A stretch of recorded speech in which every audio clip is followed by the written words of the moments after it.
Hello everyone, how's it going? Dr. Incompetent here, and let's play some RuneScape, shall we?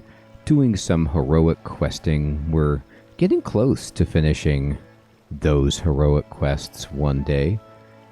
Want to say at the beginning of the stream, I have been using this service called drope.me, D-R-O-P-E.me, to get access to indie games, promote them, and get paid. And if you're a creator and you're looking to make some money playing some indie games, I highly recommend it. There will be a referral link down below that you can use to get a boost, to get some extra money if you want to try drope.me. I've been having a lot of fun with it.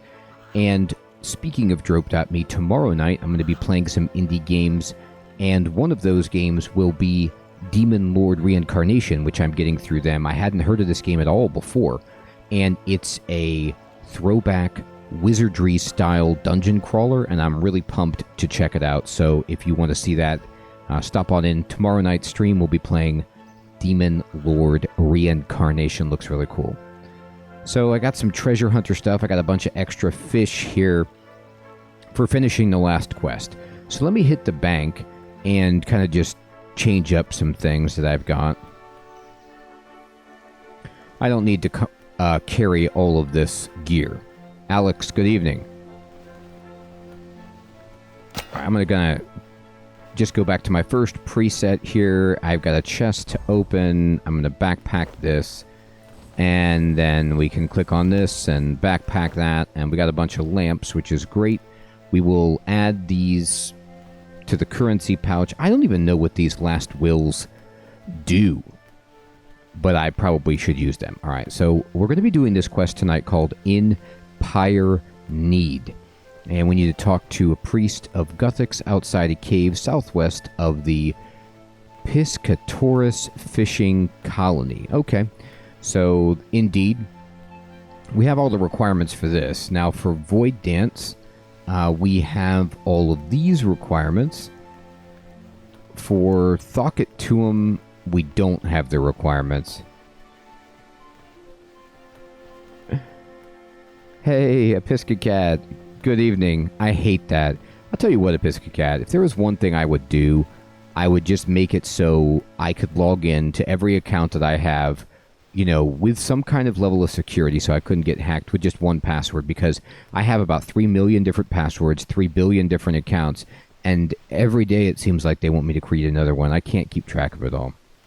Some like it cold. I need fishing for this penguin quest. So let's just put all of these lamps into fishing and just make fishing happen. Alright, so we got fishing up to level 60. So we just need to get 5 more levels of fishing to get to that penguin quest.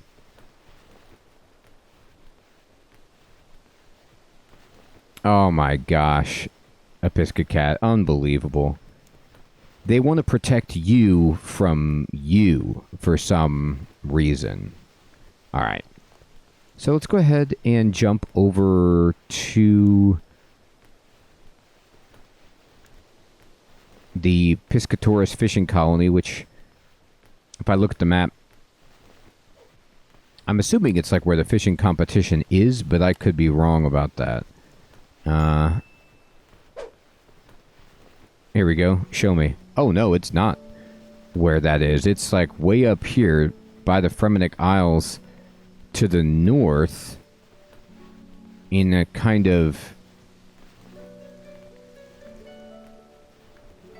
Well, there's a fairy ring that's up there I can take.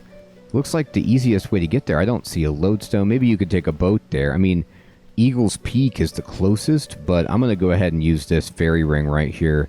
A-K-Q. Goodness gracious. So I'm glad I've got the old fairy ring. Is there one near Lumbridge? No. So I think that everybody tells me that the closest way to do this is to just go to Yanil and then run to the north. They did not fix the mill, Morbentfell. It's still looking wild. And I will be able to get to a fairy ring with relative ease. You can actually see it right there.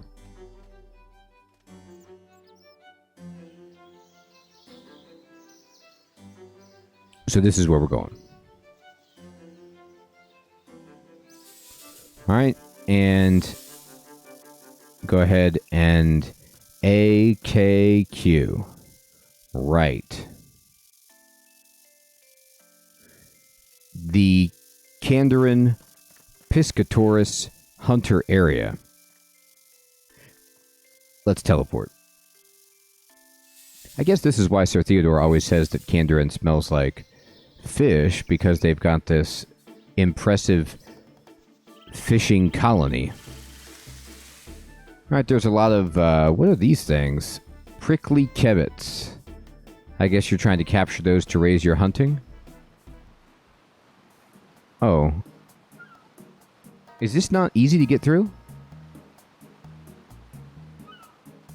Hey! XL, what's up, my friend? Good evening. You know what? I'll tell you, RuneScape 3, what I'm playing right now, it definitely took me a while to get my bearings. I haven't tried Black Desert, but the tutorial is, like, if you make it past the first 2 hours of the tutorial and then get into the game, it makes more sense. But it's a little bit, there's so many things. That's what I experienced too, XL. It's like you have 20 years of systems and skills to kind of learn on just all at once. So it is a lot. I'm going to go through. Can I go through this? Are you cool with that? Lovely day, isn't it? Lovely, if you say so, but please excuse me, I really don't have time to chat about the weather. Well, no, you don't. You've got to smoke your pipe. You look very busy. What's the rush? Trolls. They're attacking my fishing colony. Well, that's not good. I didn't know there were trolls around here. You know what's going to keep the trolls out? This picket fence. Hey, Morgan. Good evening. Not late at all. Only been going for about 10 minutes, Morgan. These are a sort of sea-dwelling troll. They feed on the monkfish that live in this part of the sea, but just recently they've started invading my colony. It's really hard to be unhappy and feel this guy's plight when the music is so jaunty. Like, this is a very upbeat tune that they're playing. So I want to sympathize about the aquatic trolls, but, you know, I just feel like dancing. Do you need help? I don't think this picket fence is going to do it for you. Well, yes, I do. I've done some research about this, and I think our best hope is to get hold of an experienced adventurer. Good research. In all the legends I've read, brave adventurers have no trouble vanquishing whatever monsters are menacing the helpless settlement. That's the name of the game. You got that right. Hey, artist, what's up, my friend? Good evening. You've been reading stories about adventurers? Yes, I've done my research very carefully. I've always made important decisions based on careful analysis of whatever documents are available to me on the topic. For example, I chose this site for my fishing colony because records show this part of the sea to be a prime site for catching monkfish. I don't just fumble along like an amateur. Not at all. Not at all. Fair enough, I suppose. Anyway, you think you need an adventurer? Yes, that's right. A brave adventurer with plenty of experience in this sort of work. Alright, so... Oh, this is the wrong quest. He wants me to do a quest that's a legendary quest. So I need to say, wrong quest, my dude. Sorry. Can I go here?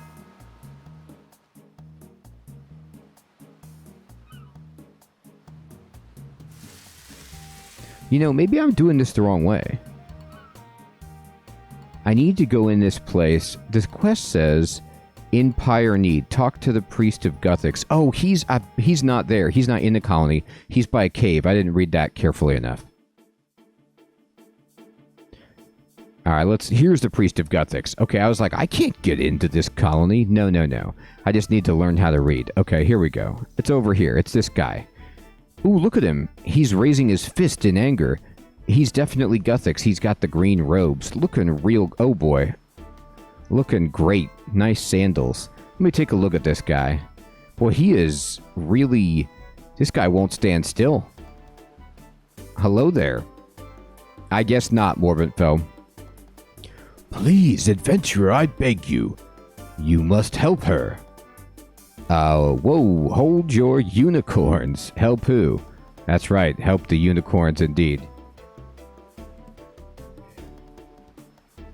I'm sorry, my emotions have run away with me. Allow me to explain.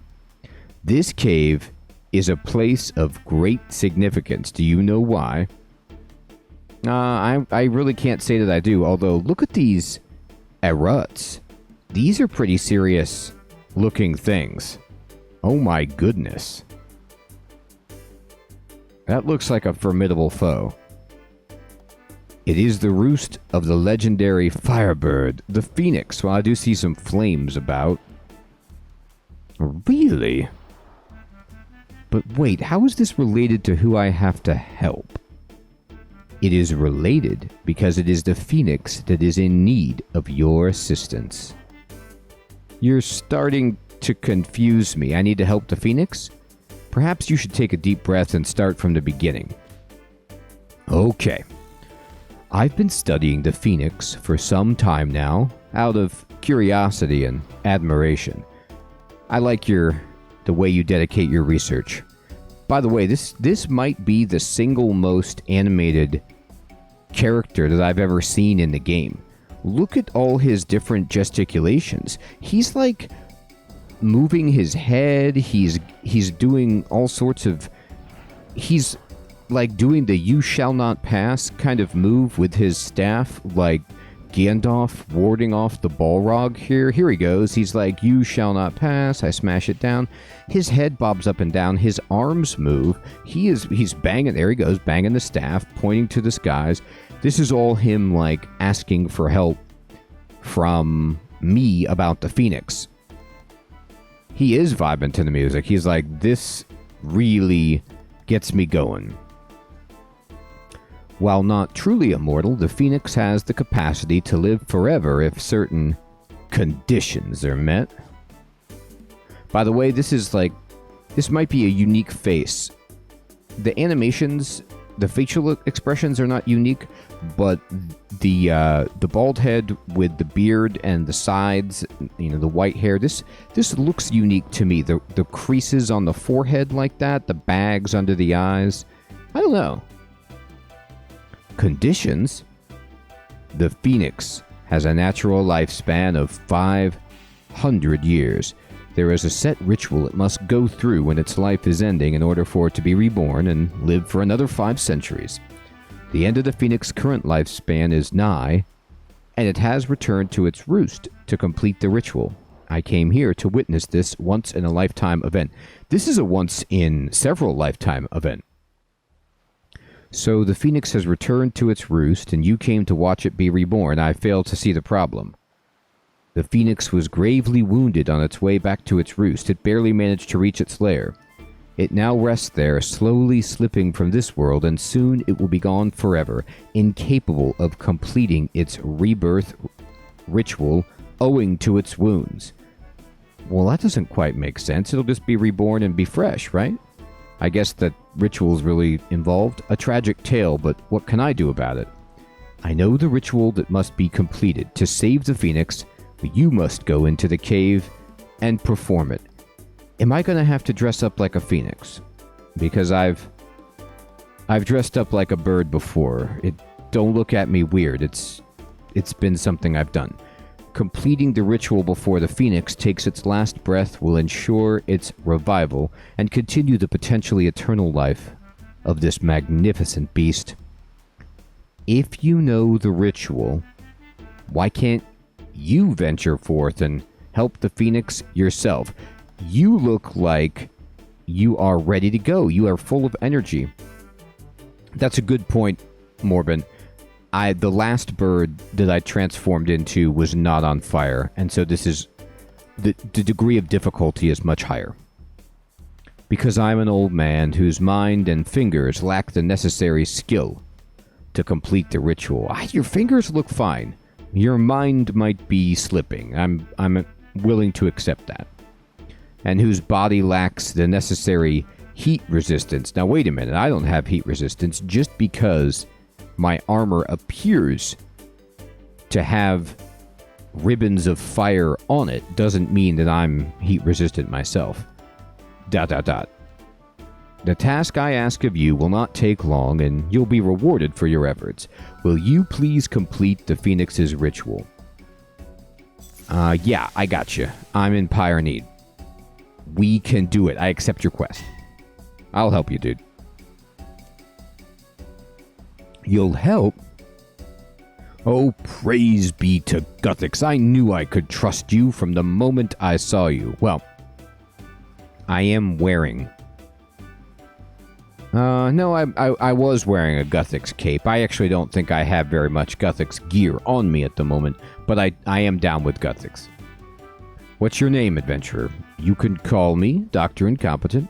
Well, it's nice to meet you. No doubt you have questions about the task at hand. No, I'm fine. I'll just go ahead and do it. What would you like to ask about? Tell me about the Phoenix. The Phoenix is an ancient creature, older than either of us can comprehend. I can actually comprehend 500 years, but that's just one cycle. So, very old indeed, right? Before humans probably entered Gielinor. It is a large, powerful avian creature surrounded by flames and covered in a fiery plumage. It also has strong magical abilities. Every 500 years, as it reaches the limits of its lifespan, it returns to its roost to complete a ritual and be reborn. You see, while not truly immortal, the Phoenix can be reborn any number of times, so long as it completes its rebirth ritual. Hey, Super Flaffers, good evening, my friend, good to see you. But thanks to its wounds, the Phoenix could soon be gone from this world forever. Thanks for the information. Now back to the other questions. What would you like to ask about? I like how, I don't want to say sarcastic my character is, but he's just like, yeah, thanks for all that. You really... I can tell you're very passionate about the Phoenix. I'd like to just kind of help you and then maybe not ever interact with you ever again, if you take my meaning. The ritual, tell me about it. The ritual is not that complicated, really. It just requires certain ingredients and a set of dexterous hands. In order to be reborn, the Phoenix must be burnt alive on a funeral pyre woven from the wood of 5 particular trees. Okay, this sounds diabolical. You must weave a basket from the fletched twigs of cinnamon, sassafras, ailanthus, cedar, and mastic trees. This basket must be placed on the base of the pyre in the Phoenix's roost, and then it must be lit. Hey, Sir Theodore, good evening. Not that late, Sir Theodore. I just got here to the Priest of Guthix, and we're learning a little bit about the Phoenix. Exactly, Morgan. The doctor's like, okay, how can I help? And the person just, goes on some tangent for 20 minutes. Yeah, that's great. Let's get back to the whole your compound fracture in your leg thing. Alright, so we put a basket down, we light it on fire. This ritual involves a lot of fire. Usually, you would also need to best the Phoenix in combat to weaken it, so it can succumb to the flames. This time, however, the Phoenix is already weak and dying. Hey, Nick Man, we do meet again. Now, can you tell me something? Because I'm trying to figure this out. Every 500 years, the Phoenix has to do this. And luckily, I mean, not luckily for the Phoenix, but for my participation in the ritual, it's been weakened. But what happens the other times when it needs to be reborn for this ritual? It has to get somebody here to come fight it, and then the fight has to, end in the Phoenix being gravely wounded so that the flames can consume it? This is a difficult ritual. And it requires the timely placement of someone capable of defeating a near immortal being in combat.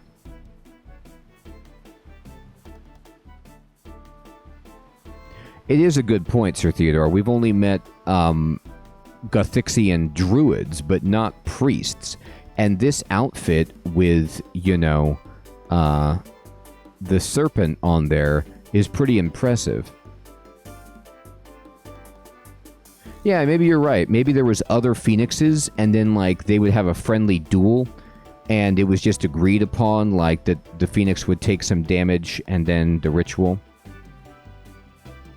Yeah, maybe he does have to rely on this guy, but this guy got old. So he's like, he needs us. Old Blue Eyes here. The phoenix will enter the pyre and be burnt to ashes. From these ashes it will be reborn, young and strong again. Oh, I see. I need to search the four corners of the world for 5 trees. Well, I suppose I best get packing. Well, I understand your concern. That won't be a problem at all. How so? As I have said, the phoenix is an ancient creature with some limited power over life and death. The trees you require are growing inside its very lair and have been for millennia. The phoenix revives them from their own ashes each time they die. That's amazing. What a four-sided creature the phoenix is. Each tree is on a separate level of the lair. You must collect the twigs before moving on. It's pointless to continue on to a deeper level without having the twigs from all the levels before it. Only fresh twigs will suffice for the ritual. If you leave the lair at any time, you'll have to go through and collect fresh twigs from every tree. Oh dear God, I'm seeing some complications here. Dexterous hands indeed. Please get the twigs in time. Alright everybody, we got to get the twigs in time. There are some other items required for the ritual that you cannot get from inside the lair. Oh, what would those be then? Tools. Scissors to prune the trees, I've got those, and gather the twigs, a knife to fletch them, and a tinderbox to light the pyre. So I've got my tool belt. And again, like, I can't remember when the tool belt in this game was invented, but this quest clearly predates it. Given the circumstances, I'd be happy to give you the necessary tools for free. I bought a set to complete the ritual myself, but I'm too old. No, I got the tools, my dude. I don't need them. Now back to my other questions. What would you like to ask about? The Phoenix's lair. Okay, thank you. I was going to say, I just turned him down, and I'm like, wait a minute. Sometimes for quests, the tool belt doesn't work. Can you tell me about this? I know, Morbin. The Phoenix better have a good alarm clock to get here on time. The Phoenix's lair is a lava-filled cave guarded by its thralls. You see, the Phoenix has power over life and death that is not limited to itself. It has the ability to resurrect lesser creatures. These revived creatures now roam the Phoenix's lair, guarding it from the interlopers during the Phoenix's long absences. They usually attack anyone who enters, weeding out the weaklings to ensure only the worthy reach the Phoenix in the roost deep inside the lair. I had a sneak peek inside, however, and the creatures seem unusually passive at the moment. You might say dead. Standing out here, I occasionally hear them cry out, as if in pain. Thanks for the info. Now back to my other questions. My character is so dismissive in this quest. He's like, boy, thanks a lot for that. I'm really pleased that you told me that. Now back to the other questions. What would you like to ask about? We're good. No more questions. That's all I need. Please help the Phoenix. Such a wondrous creature should not be taken from this world in this way. I'll try my best. I'll be back soon. Alright, no pressure. Just gotta save the Phoenix. Alright, everybody. We're looking for twigs. Oh my goodness. Who are these guys? Lesser reborn mage. A mage that died and was reborn through the Phoenix's power. Well, this is the afterlife for a certain set of spellcasters. And I hope I don't end up here myself. Okay, your job for all eternity is going to be to kill anyone who comes into this cave. Can you do that? Yes, I can. We're going to give you these pair of molten lava boots. Do you think it will help? Okay, there's a tree back there. Let's go get to it.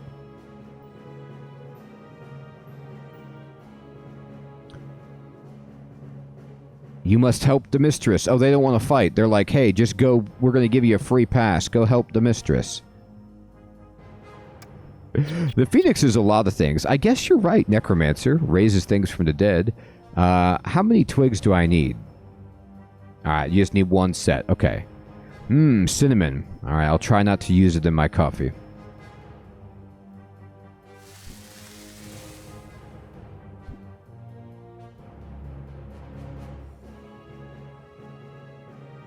Alright, there's the tree. Sassafras. Lava pit, indeed. Alright, we gotta save the mistress. We got the sassafras. We're going through. Here we go. You think I can't make it? We will. What you got? Alanthus. Go get it. Let me check this place out. Looks like not much to see here except for reborn mages. And are you a reborn mage? You're a ranger. Cool.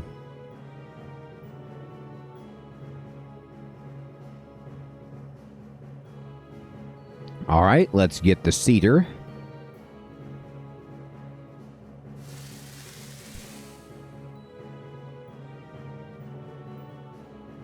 Got it. Going on through. I'm going to try to help the mistress. That's what I'm here for.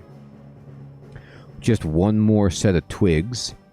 And we should be good. This is... I'll just move over here.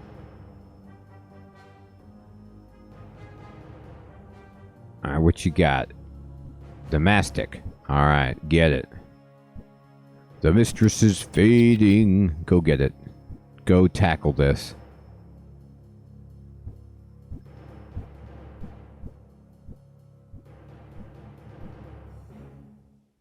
Okay, and let's see. So I got the twigs. I need to make this basket. Fletch them into weaving ribbons. Construct the funeral pyre and light it. Okay, so fletch this. Fletch it up.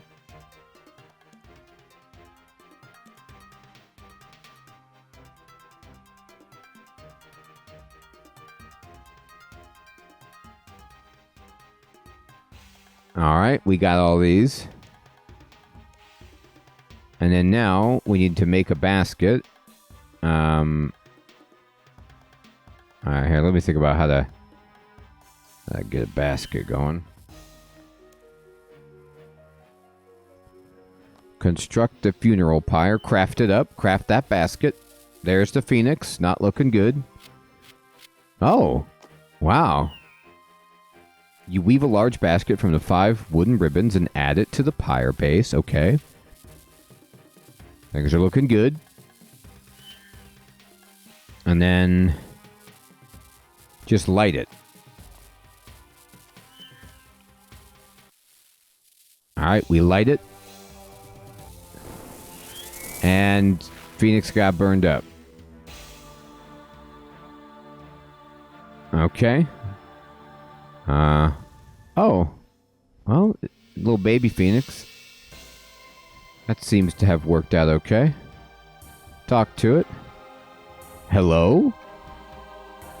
Oh, it's Big Bird. Hello, human. So it is you whom I owe a great deal of thanks. Oh, it was nothing, really. Ah, such modesty. In that case, I shall withhold the reward I planned for you and send you away with my thanks.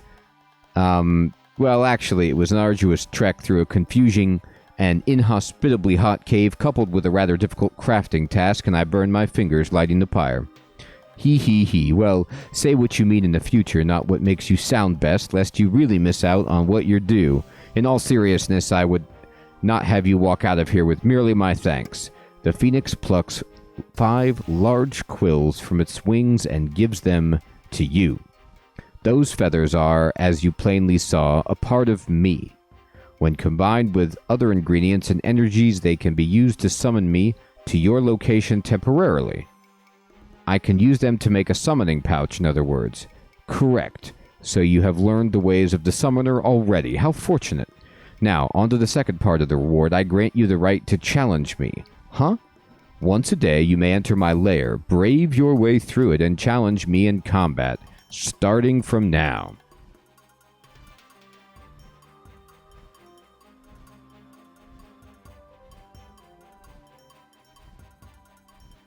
If you defeat me, I will give you 5 more quills plucked from me by me. Forgive me, but I fail to see the advantages this presents you. Why would you offer me this as a reward? You, my friend, will be completing my rebirth ritual. Each time you defeat me, my life will extend further. Oh, so it's like the 500-year bonus. My recent near-death has somewhat shaken me. I wish to stay in my lair for a while. I need to keep at least one friend close at all times to ensure my continued existence. You must be an accomplished slayer before you can challenge me, though. Our arrangement is no good to either of us if you lose. I see, and in return for my friendship, I gain yours. An agreeable situation, is it not? Anyway, my friend, I fear I must ask you to leave me for a while. I'm still quite fatigued from my ordeal, and would like some peace and quiet to rest. I understand. The priest will want to know you're all right anyway. Priest? What priest? There is a priest who's been studying you unseen for quite some time. If it was not for him, I would not have known the ritual and would have been powerless to help you. Oh, that priest. While I am aware he has been studying me, he has not done so unseen. Thank him for the shrine for me. Also, ask him when I can have my trinkets back. Hehehe. I'll do that for you. Rest well. I'm sure you'll be seeing me soon. Farewell. Farewell. It is kind of like that, Sir Theodore. It's like the tool belt is something else. If I look at it, look what I've got on here. I have general. I mean, there's some things I don't have. You know, Master Thieves, Lockpick, Stethoscope, Infernal Puzzle Box, Enhanced Grappling Hook. But I've got fishing. Most of the crafting stuff done. Farming, not very much Slayer. Invention 0, Archaeology only 2. It's an amazing device. Yes, look at this shrine. Read the book on the shrine. No, read that book. Here we go. The Phoenix. I have devoted much of my life to the study of this wondrous creature, the firebird of legend, the Phoenix. I placed this book at the shrine it rests on in the Phoenix's roost shortly after it departed on one of its many long absences from its lair. I hope that the book is not burned by the Phoenix itself, which is on fire, or the lava 10 paces from this shrine. It's going to end up in ashes like, you know, the books that were sent down to the Tsar people or whatever. I will no doubt be continuing my research until the Phoenix returns for its rebirth. Unfortunately, based on my research, this event will not occur until I am fully 5 decades older and will no doubt have become a frail old man unable to travel and see the event I have waited a lifetime to witness. Wow, he started this like in his 30s. You know, he was like, I'm a young guy, I can help out the Phoenix, but oh, the timing is a little off. I leave these records of my findings inside the Phoenix's lair in the fond hope that you, dear reader, will read them and come to understand and admire the Phoenix as I do. I have to say, this is a huge fan, something I'm a huge fan of, I should say, is when the author addresses the reader directly, but in this very intimate and kind fashion of saying, dear reader, you know, like whenever the author says that, I am, you know, and it's not sarcastic, like they mean it, I am very much, like more willing to listen to what they have to say, because I'm like, oh, that's very nice of you, to kind of like somehow make this gesture of friendship, even though, you know, we'll never meet, most probably. It's nice. You don't see it all the time. And will all my life. Strength through balance. Brian Twitcher. Oh, his name's Brian. Let me call him that when I leave. The Phoenix. The Phoenix is a large avian creature. In terms of physical appearance, it is similar to a very large eagle, only with fiery feathers almost all over and a crest atop its head. The only part of it that is not fiery, oranges and reds is its tail, its long, beautiful tail. The magnificent tail feathers are a burning red toward the base, and the colors grow gradually cooler toward the tips of the feathers, flowing from red to orange to yellow to green to a cool blue.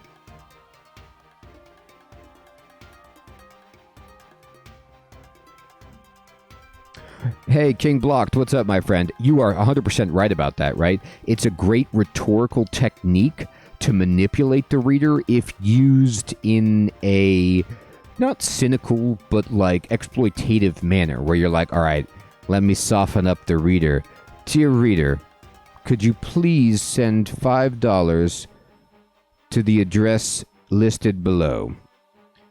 I will say, too, I love that this priest is like a fanboy of the Phoenix and has been just like, you know, dutifully outside the cave, kind of gushing about the Phoenix for like 50 years, writing this really, really, ebullient and glowing review of the Phoenix. And the Phoenix itself is kind of like, oh, that guy? Yeah, I know that guy. He's been standing out there for 50 years. He's the Phoenix superfan and the president of the fan club. Let's just say I need to be inside for a while.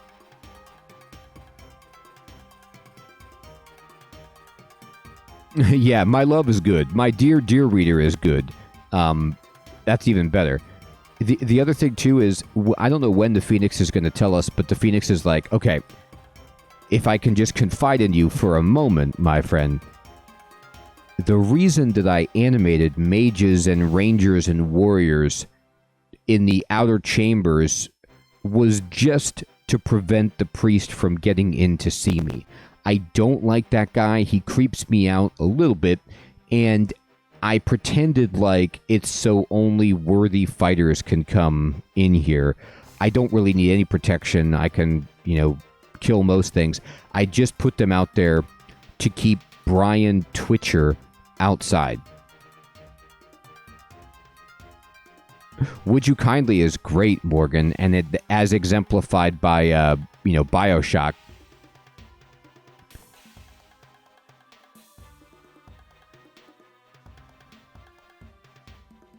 All right.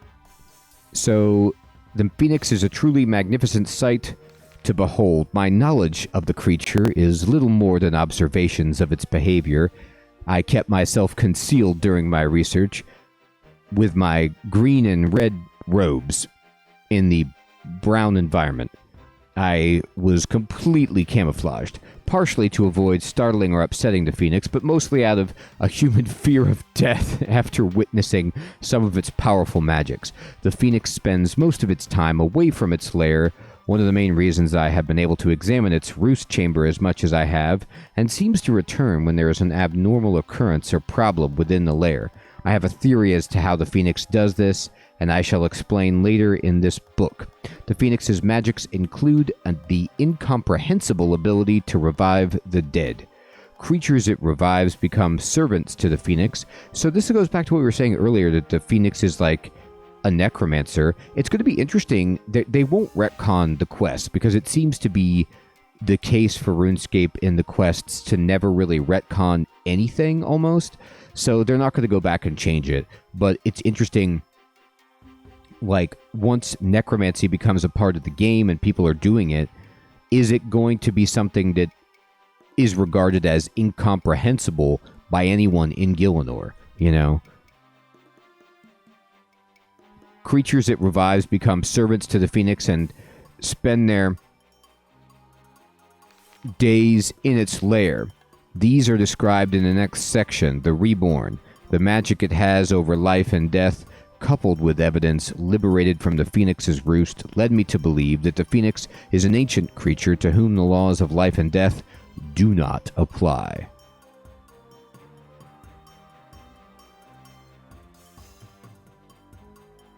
No, you're right, Sir Theodore. It's splitting hairs.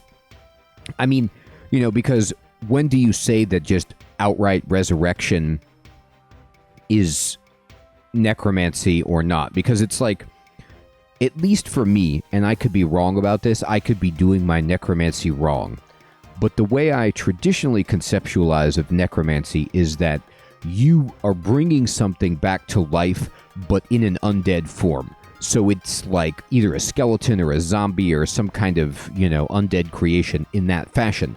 Whereas the Phoenix's magic animates them, at least the Phoenix itself comes back as it was, not as a zombie or undead. So it's like true resurrection. Now the people in the outer chambers, the fallen mages or the reborn mages, I don't know if they look like that in life or not. So I can't really say for sure, but it does seem to be, cut from the same cloth but different than even resurrection necromancy. It's its own kind of thing.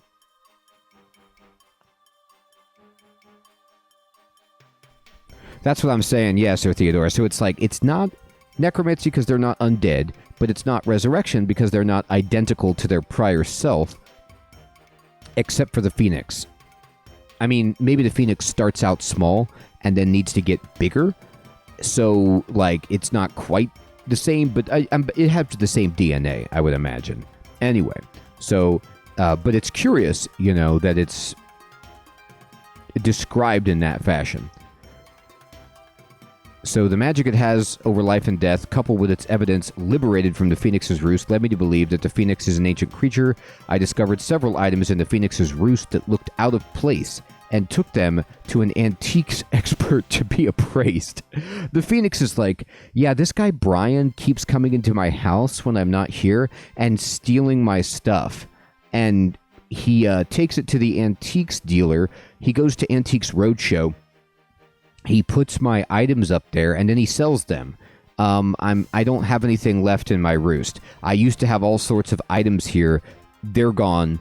Brian is very wealthy. They all turned out to be ancient jewelry. The expert put these items into batches according to age, and each batch was separated by some 500 years, with the oldest being thousands of years old. The newest set of artifacts was apparently handcrafted from some legendary jeweler precisely 450 years ago. From the evidence, I postulate that the Phoenix returns to its roost every 500 years for a specific purpose, which is to kill a jeweler and bring back the most valuable pieces from the jewelry shop.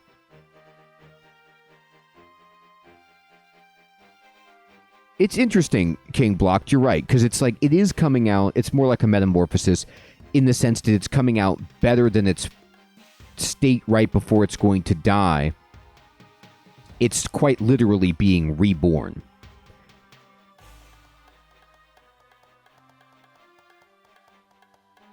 So, it's like a dragon, the Phoenix. It was amassing a fortune in jewelry.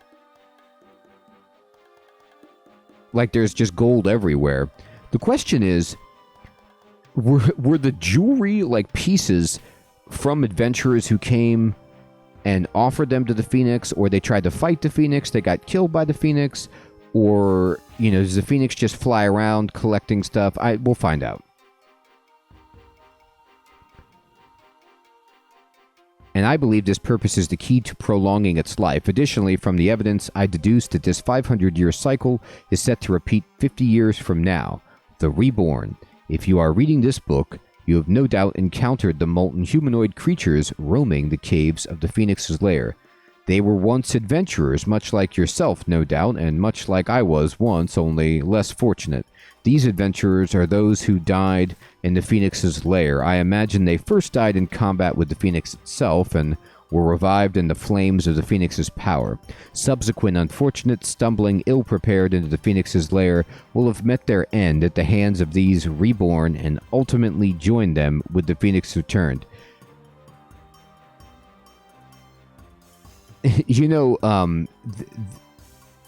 That's interesting, Morgan. That's an interesting idea.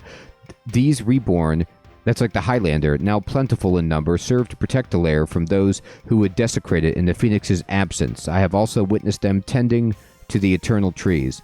I mean, I love how So it makes sense now why they've been cursed. Like, these are just like all of the victims of the Phoenix, the people who came in and maybe tried to challenge the Phoenix who got killed. Your punishment for affronting the Phoenix is you have to take care of these trees and kill people who come in. And then if you get killed by the Phoenix or the guards, you become a guard yourself. Now, I have to think that with the proximity to the fishing colony, that so many of the people here are just, like fisher people who, like, they had their fishing pole, maybe some nets, and they were like walking around looking for a good fishing spot. Maybe it started raining or it was a hot day. They ran into the cave to seek shelter. They were obliterated by some reborn mages and then turned into reborn themselves. It's unfortunate. I wonder if there's like an antechamber where, there's a warning, like, don't go inside, it's very dangerous. Or it's just like you step one foot in there and you get attacked. The method through which the Phoenix revives these men is unknown to me. I witnessed the event only once from a difficult vantage point. In order to remain concealed, I was on the ceiling. Some poor fellow chanced upon the cave. Oh my God, look at this. It's right here. During a storm. Look, just like I was speculating. He was like, I got to get out of the rain. And he was like, let me just come inside. And he came in seeking shelter. He made the grave error of trying to cut down one of the eternal trees to build a fire. Oh, so maybe they were going to let him live. But then he's like, all right, I'll just make a fire. And he goes to cut down the tree. From my hidden vantage point in the tree, I could only watch as the Reborn set upon him. The battle was not long. The man was outnumbered and outmatched. Can you imagine how bad your day is? Like, think about the arc of this guy's day. All right? So he's like, oh, it's raining. This is a nightmare. So his day is going down. The arc of the day is going down. And he's like, oh, there's a cave. I could get some shelter. He goes inside. It starts to stabilize a little bit. He's like, well, wouldn't you know it? There's a tree growing inside here. I could just get a fire going and warm back up. He starts trending back upward. And then he's like, oh my God, I'm being beaten to death by molten golems. And then it just kind of like, terminates exponentially downward. And then I don't know where it goes, where he's like, now I'm a molten golem. Like, I don't know if that goes up from where he was or down or is just a flat line. We'll have to ask him. The fallen warrior was taken into the Phoenix's roost and placed upon a large stone symbol on the floor. The symbol began to burn, and the Phoenix rose up through it, burning the body to ashes. Moments later, the ashes began to glow white-hot and ebbed and flowed before my very eyes. A short time later, the molten ashes had formed the vague shape of a man. The molten ash creature then defied death and rose to its feet. The equipment the adventurer had brought in with him was melted down in the cave's natural lava and smithed into a large weapon. Wow, that's handy. Very efficient. This and a set of armor carved from rock was used to arm him. He then set about the same tasks as the other guardians, with a seemingly innate knowledge of exactly what to do. The magics behind this completely baffle me. Unfortunately, that is the limit of my knowledge of these reborn. All attempts to make contact with them have thus far proved fruitless. They aggressively defend the Phoenix's lair from intruders. I have noticed that at night, they are more relaxed and passive, playing poker and even croquet, requiring more provocation than simply my presence in the cave. Perhaps their activities are linked to their conscious state of the Phoenix itself. They could be a kind of gestalt entity, not several individuals, but parts of a single being. This is just my speculation, so it's the Borg. That's great. But the evidence suggests that there is, at the very least, an awareness between the Phoenix and its thralls. Hey, Morgan. Good to see you on YouTube. The Eternal Trees. This is a long book. At varying depths inside the barren and harsh Phoenix's lair. Wait a minute. At varying depths inside the barren and harsh Phoenix's lair. Yeah, that's correct. It just, it sounds weird with the adjectives, you know, before the compound, kind of like to the noun of Phoenix's lair. It's weird. Anyway, I was shocked to find small areas suitable for vegetation. In each of these areas was always a tree. During my delvings into the Phoenix's lair, I have taken samples of the twigs and had them analyzed by an expert in herb lore. I love this. The priest is like, okay, so I stole all the Phoenix's jewelry. Then there wasn't anything else to take. It's like the giving tree. So he's like, I took a bunch of the twigs. I know they're for the ritual. I get it. I know. But I just had them analyzed. And I took them, and he tells me that they are of no alchemical value, and are usually burnt purely to release aromas. He identified my samples as having come from the trees cinnamon, sassafras, ailanthus, cedar, and mastic. You may well wonder why this section is headed The Eternal Trees, and, dear reader, it is your right to do so. Yeah, of course it's my right. Thanks for giving me that option. I refer to these trees as eternal due to the fact that as long as the Phoenix lives, these trees will stay inside its lair. During one of my sojourns into the caves, I came upon a diseased tree. I kept this tree under observation until one of the reborn discovered it. Once it had been discovered, it was but a few days until the Phoenix returned to its lair to attend to the scene. This further enforces the theory of a joint consciousness between the Phoenix and its thralls, as the Phoenix had no way of knowing this tree was diseased. What I witnessed next was a true show of this magnificent creature's ingenuity. It burnt the tree to ashes, and a fresh sapling was born from the remains. Yeah, his Guthix nature is very, I mean, like, if there's life and death, and if that has anything to do with the Guthixian balance, a creature that defies the balance of life and death seems, you know, not anathema to Guthix, but, like, outside of it almost in some way. So maybe he's just perplexed by the whole thing. The effort of the Phoenix goes through to keep these trees close at hand is nothing short of remarkable, and it would suggest that they are of great import to the Phoenix. This is in red. I have observed some of the guardians with covered hands pruning twigs from the trees and working them into a ribbon of wood with a knife. I have also discovered some large woven baskets in the Phoenix's roost. The Phoenix makes money by selling baskets, uses that money to legitimately purchase expertly crafted necklaces, and collects them here for me to sell every 500 years. I believe they play a part in some kind of ritual that the Phoenix performs, and I discovered the burnt remains of twigs from the 5 eternal trees near what appears to be the base of a funeral pyre in the roost. Could this ritual be the secret behind the Phoenix's seeming immortality? Could it be that the Phoenix returns to its roost to burn to death and be reborn? I like how it's so interesting, like, the way he's describing this, you know. Could it be that the Phoenix returns to its roost to burn to death and be reborn? And you're just kind of like, yes, that is the very nature of what a Phoenix does. Like, that is, by definition, a Phoenix. So he, like, came up with the... How did he know what to... Did he come up with the word Phoenix? Did he come up with that? And, like, he's like, I'm inventing this mythology about this creature. Here's the name of it. Or did the Phoenix have that name and is like, hey, my name's Phoenix, fanboy? I don't know. Is its nature cyclic rather than eternal? Only time will tell.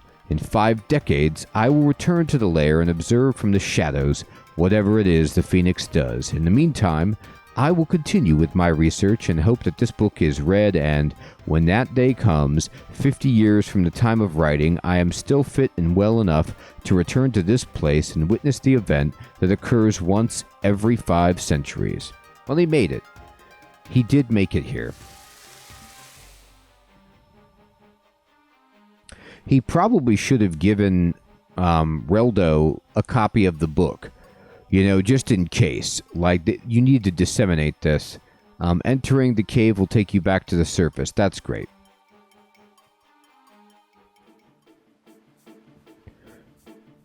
He wrote one copy of the book and left it inside there.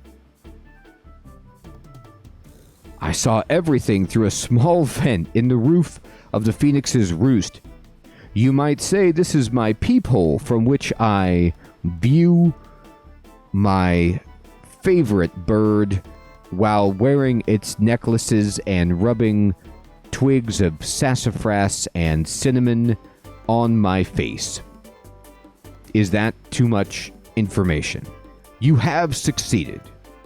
It put his name here. He is no longer the priest of Guthix. It is Brian Twitcher. You know, Twitcher is actually the right name for this dude. Look at his gesticulations.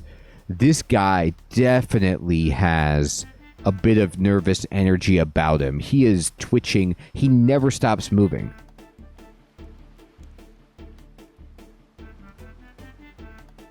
Hey, Tape Man, what's up? Good to see you. He is, Sir Theodore. He's like, I've got to fund my retirement. I'm an old man now. I need the finest jewelry.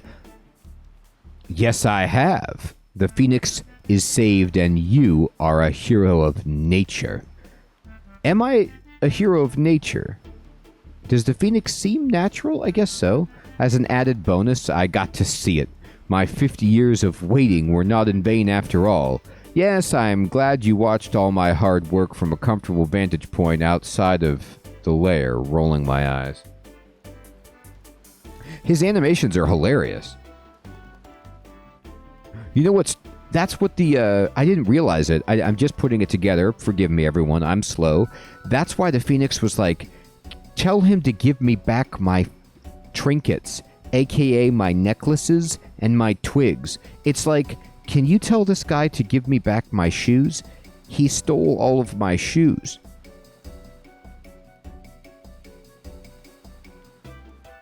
Come now, Dr. Incompetent, it wasn't like that. I'm a frail old man who never seems to lose the spirit of a young, twitching fellow.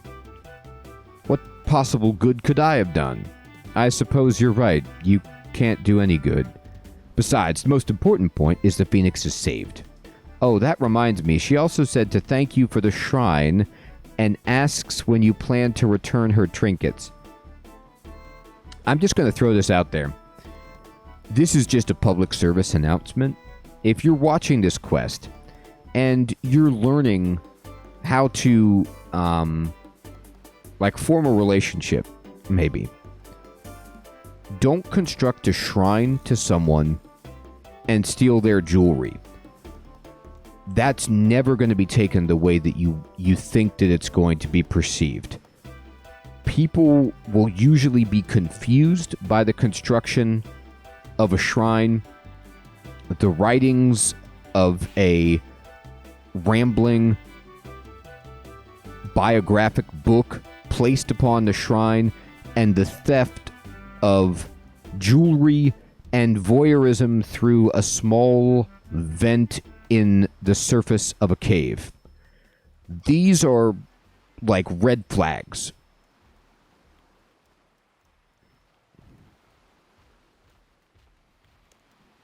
She knew about me. I should have known. Had I not been welcome in the lair, I would have ended up like the rest of them. I was a fool to think it was my skill that kept me alive. Wait a minute. So now he's like all confident in his skill, like in his own mind. He's like, I'm so skilled that this is what kept me alive. And yet he's like, I can't enter the cave. What could I have done? Which is it, my man? Are you confident in your abilities, or are you useless?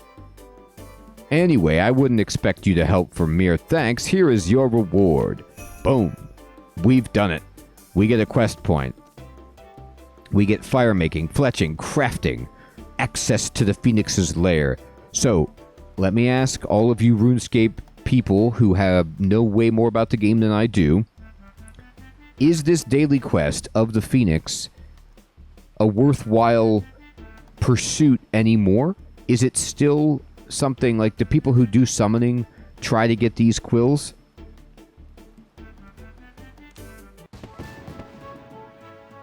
Well, I raised my fletching and my crafting at the very least. I can get a pet? That's cool. Alright, let's go for it. So do I just raise the Phoenix again? Do I have to fight it? Ensure that you're prepared. You've done this twice. Now, should I skip to the boss fight? Or should I just go in normally?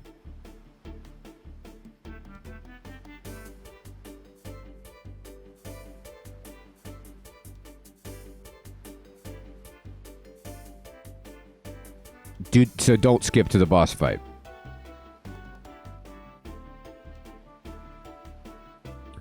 It's real time, Morgan. So it's like every day there are quests that you could complete every week. There are some quests, and there are some other quests that are every month. Alright, we'll do it normal. We can do this. I'm going in. So this time they're going to fight me, unfortunately. I wish these guys could remember me. Like, hey, this is the dude. This is the guy that saved the mistress. Maybe we shouldn't try to kill him. Fight him to the death.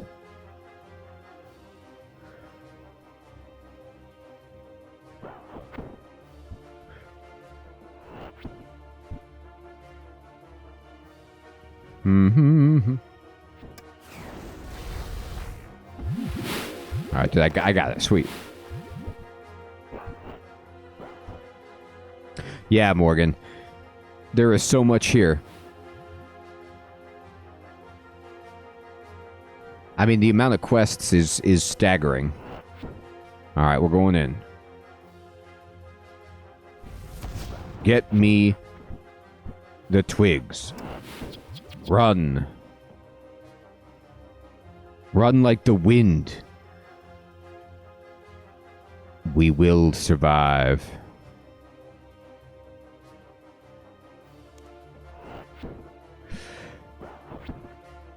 Yeah, I'm curious to see how the necromancy quests go. I mean, I won't be able to... I don't know how they're going to fit in to the way I'm doing things. And if I'll be able to do them or not. Or how many of them I'll be able to do. They might be precarious. I hope they make them ambiguous, but I don't know if they will. Just so, like, I could do them without any other lore involved.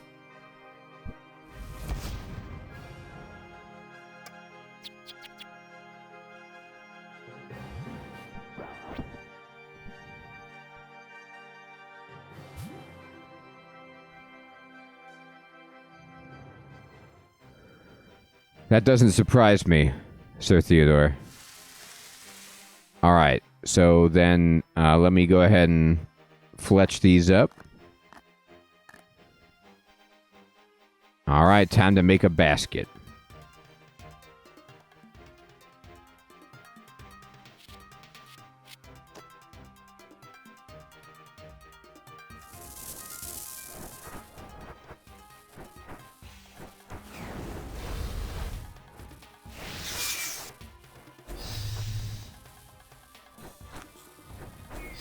We're fighting the Phoenix. Its beautiful tail.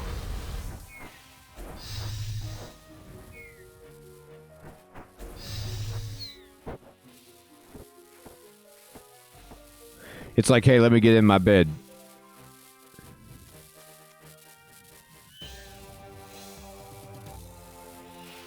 Can you imagine if at the critical moment I failed my fire making roll and couldn't get the fire lit in time for the Phoenix?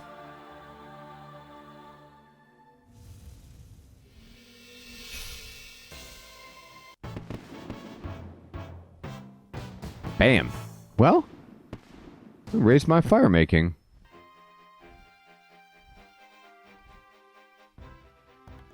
Oh, I got a lot of experience. That's cool. Oh, okay, so it doesn't work with staff.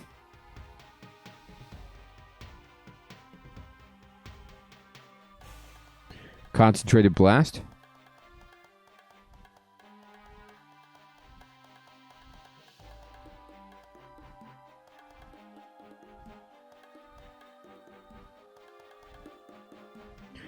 I seem to have the number 2 keybound for like every single skill. I don't know how that happened. There's like just a 2 on all of my stuff. It's weird looking.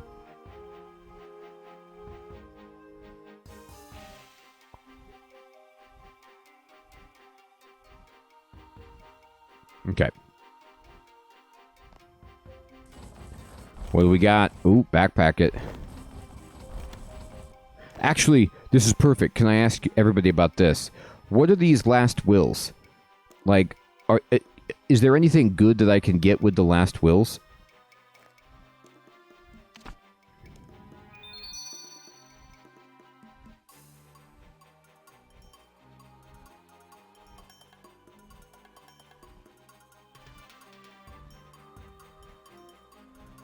Okay, cool.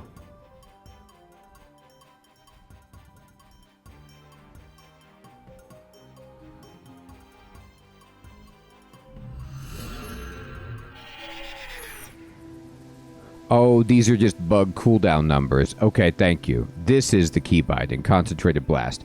All right, let's change it. So let's go ahead and close this, go here, magic, and instead of concentrated blast,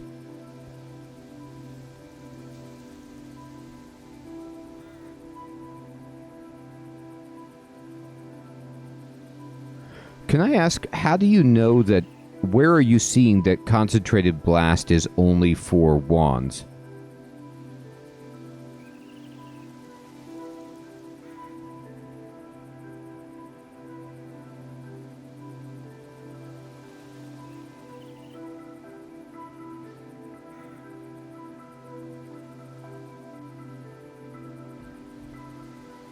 Okay.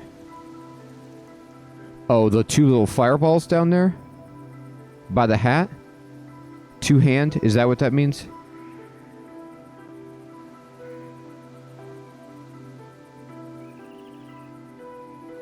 The 2 little blue fireballs is, that means wand? Okay. Got it.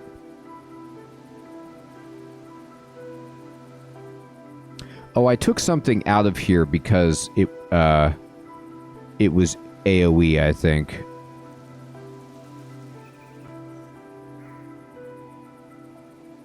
Ah, okay, cool.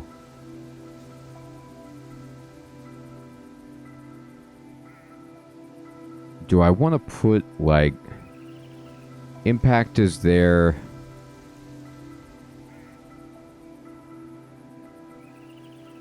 Do I want to put combust back on my bar? I think I took that off for a quest at one point, and I probably want that back in my rotation.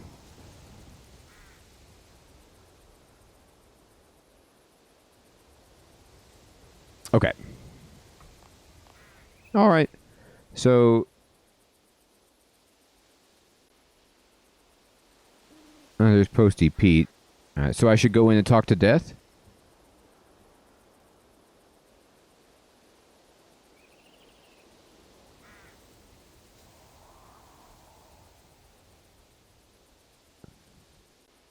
Oh, okay. What's going on here? Great timing. I could really use a hand again. What do you need this time? What did I do? What do you assume? Never mind. No time for that. I've taken on a big job from downstairs. Pete is busy with his own responsibilities. The rest of our family don't really have their head in the game anymore. Hey-oh, some skull humor, head in the game? And I've only gone and lost all the delivery instructions. Oh dear, what happened? There was an ill wind and it swept everything away. If I don't complete this order, it's my neck on the line. What do you need me to do? That would be brilliant. If you find any last wills in your travels, please bring them back to us. Your lost last wills? Who is this order for, Pete? Don't worry about it. For every 100 wills you bring me, I should have something to reward you with. We already have a surplus of unclaimed belongings, so perhaps I could give you those. I'll even throw in one for free every day as a way of showing my appreciation. It's amazing what stuff people leave behind. Some of these packages look pretty enticing. So I'm stealing people's FedEx. This is great. Let me exchange wills with the dude. Alright, I will exchange 31 last wills and receive 12 forgotten belongings, 5 large ones, and 14 mediums. Okay, I already did. I just got these. Hey, Max, good evening. I can't wait to try that game, my friend. I'm excited to play Divinity 2. So, Max, can I ask, did you play the first Divinity, and is Divinity 2 much better? Oh, and claim daily? Okay, thank you. Oh, he gave me another one. Come back tomorrow. Okay, great. So let's open these babies. Alright. We got bones, ashes.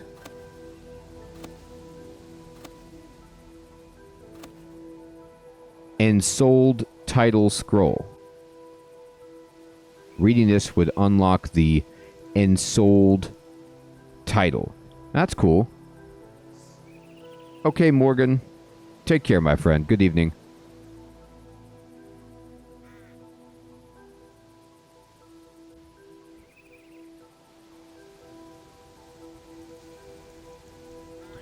Thank you, Episcocat. Okay, great. Well, I'm excited to try it. I played like the first 5 or 6 hours of the first Divinity and then got distracted by another game. I always thought it was cool, but I do want to try the second one.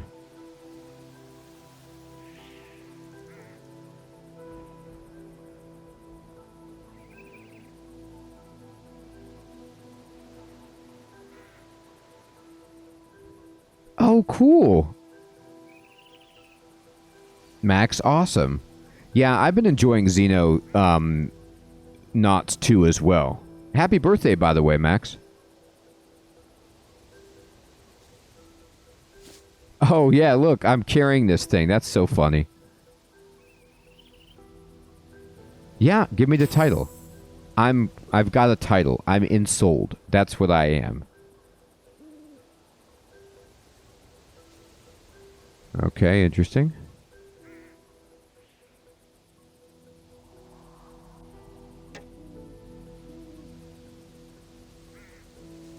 Oh, interesting, Alex. Yeah, the thing about Divinity 1 was you only had a 2-person team.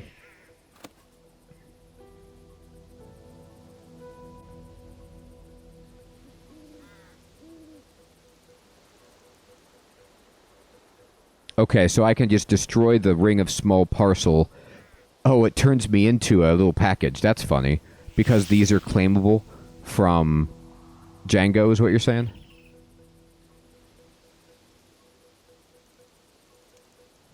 Alright, let me go to my bank. I guess I'm at War's Retreat.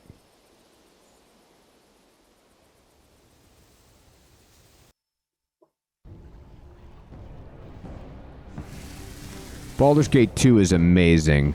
I want to try the Baldur's Gate 1 remaster to see, you know, what they did to... I enjoyed the first Baldur's Gate when it came out. Don't get me wrong. But the second one was way better. So it'd be nice if they fixed up some of the stuff from the first one.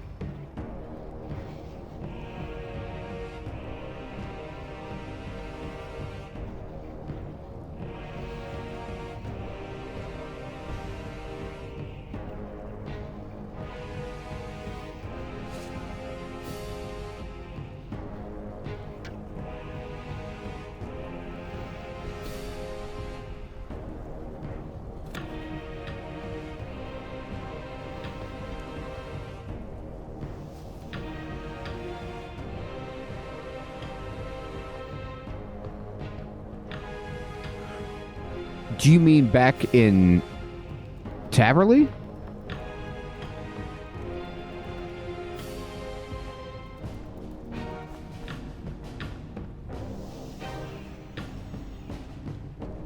That's a good point. I think you're right about that, Episcocat. Ooh, look at my bank. I'm close. I'm close to running out of space.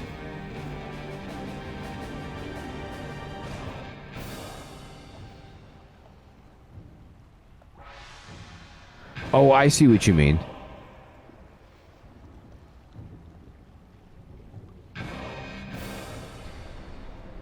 I'm going to have to go to Solomon's store and buy 500 more bank spaces.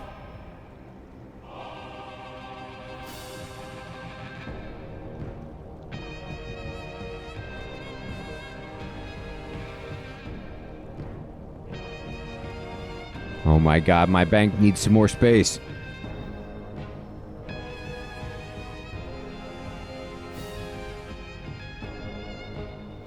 Let me, I forget how to do 1470 is the max.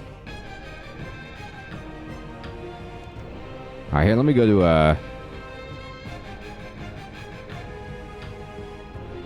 me go to Solomon's General Store here. I can't even remember how to get into this place. How do I... Can I exchange my gold for... let's see.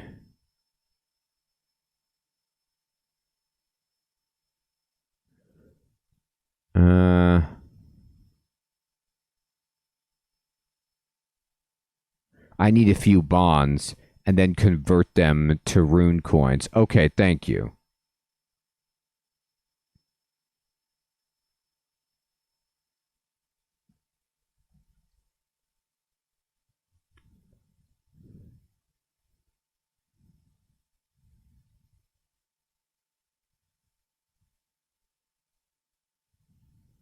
All right.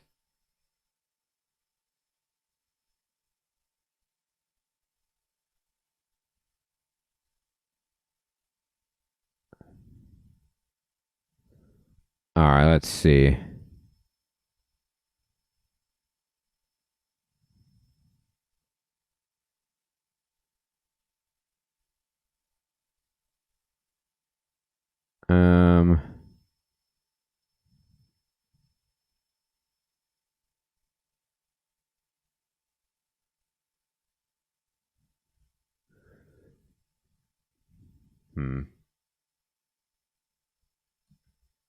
No, I can't do that right now.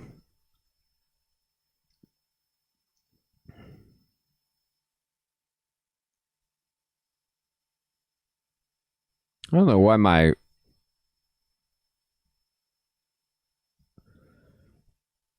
I'm just trying to go back to playing RuneScape, but I don't know why it's giving me a hard time.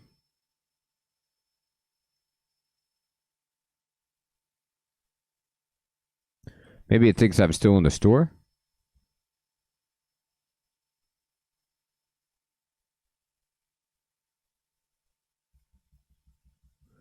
Yeah, it's having a heart attack. It's just like nothing's going on here. I feel like I've been able to go back to the store and back before. Give me 1 second. That is weird.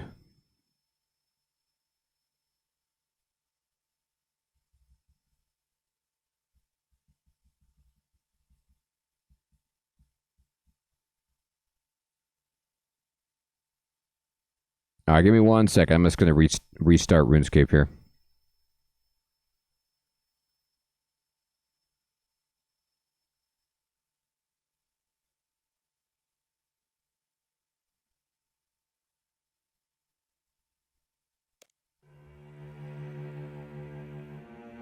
I'll buy the extra bank spaces later. I don't really need them right now.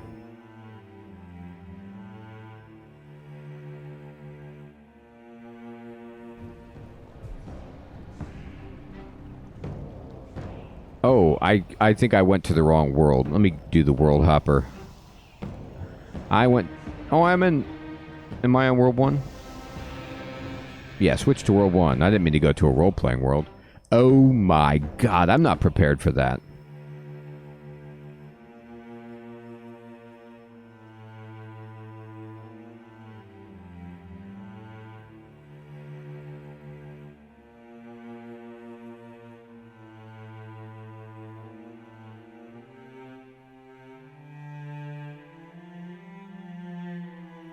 I can't handle that.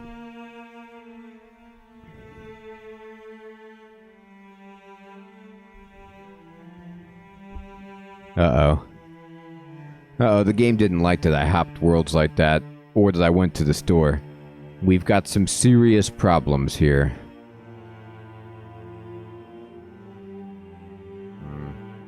Now, if this ever... this really never happens to me. Should I just abort the login and try again?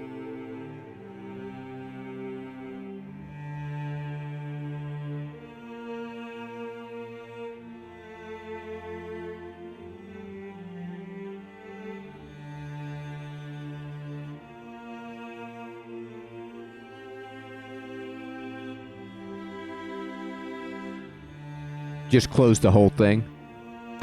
Alright.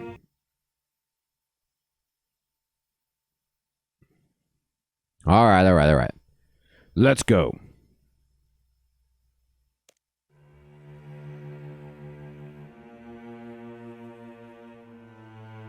Alright, here we go. World 1. Take me away. We're back. Alright, sweet. Alright, let's get all this stuff.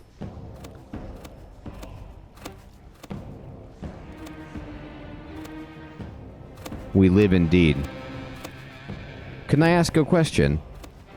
Do I have storage in my player-owned house that I could use? If my bank runs over?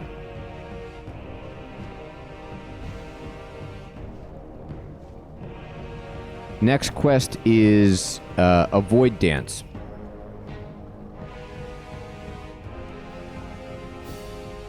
Talk to Commander Tyr at the Void Knight Outpost, accessible from the Squire at the Port Sarum docks.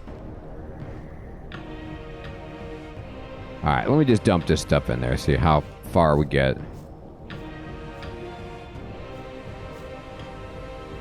Uh-oh. Look at this. I'm off by 1. Now, does this placeholder take up a slot? It did. Well, we're good. I got it. Yeah, I just need to remove my placeholders. But anyway, we'll do that later. Let's go. We're going to Port Sarum.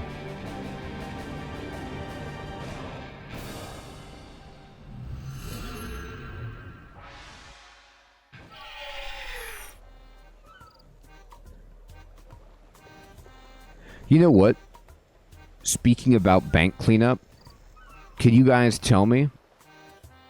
Can I just go on Fiverr and hire a professional RuneScape bank sorter?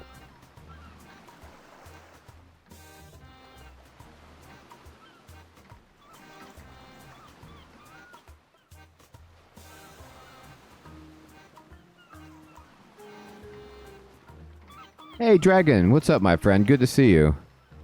Who's Trader Stan? What in God's name is this?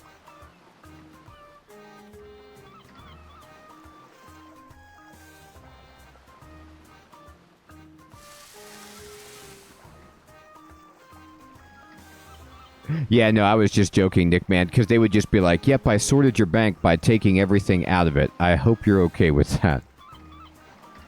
What?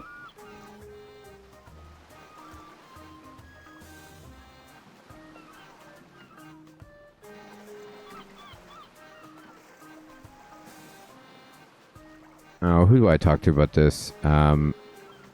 Squire. Here we go.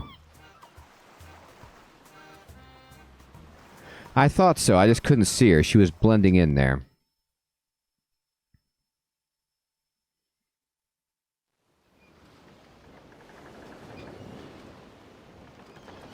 Wow, he is very wealthy. I just didn't know what that yin-yang was above his head there. Alright, we're at the outpost.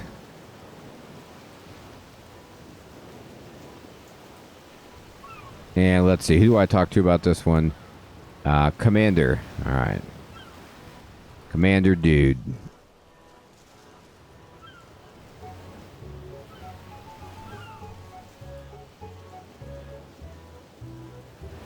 That is decidedly not where the commander dude is.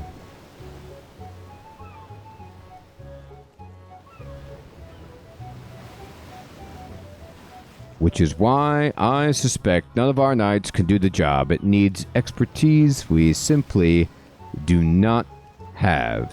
All right. I agree with that, sir, and I'd happily work with Dr. Incompetent again, but I believe it's a mistake to let Jessica free. She released the pest in the first place, and Commodore Matthias lost his life trying to set that straight. She also knows more of their habits than any of us in the Order, despite our constant fight against them. You said yourself she'd be useful for... Damn what I said. Matthias was right then, and it's still true. She's a liability. So this is a good question. Sir Theodore is asking if I remember the first part of this quest. Let me tell you what I remember, which is very rough as it's coming back to me. There was something where there was like a young initiate in the Void Knights who was like doing experiments in the basement or something, or like she was doing something suspicious, and she thought she was doing something reasonable, and it turned out to be horrible. But I can't remember everything in between. She was like Jessica, that was the one, right? And she had her own little place. I remember her house was over here somewhere, and there was like a secret passage. I don't know. Captain, get yourself under control. My apologies, sir. Am I interrupting something? Your timing is perfect. I was about to contact Sir Tiffy to ask if you were available to help us. I remember what the Void Knights do. Like, I remember their specific charge and, like, why they're on this island. And Jessica was... Did she have some, like, creatures in her basement or something? Help with what? We've had no luck finding the escaped pest, and Sir Tiffy's agents have been drawing a blank too. I propose to send you, Karasi, and Jessica to the mainland to track it down if you're willing. I accept. Consider me at your service, Commodore. What's the plan? Sir Tiffy tells me that his agents have been unsuccessful in locating the escaped pest. As of his last communique, he has recalled the majority of them to deal with an unknown malady affecting Falador. Does he believe they're connected? He wouldn't commit. Anyway, that leaves the problem in my hands, and that's why I need you. I would like you to take Captain Karasi and Jessica to the mainland once you're fully briefed and put your tracking skills to use.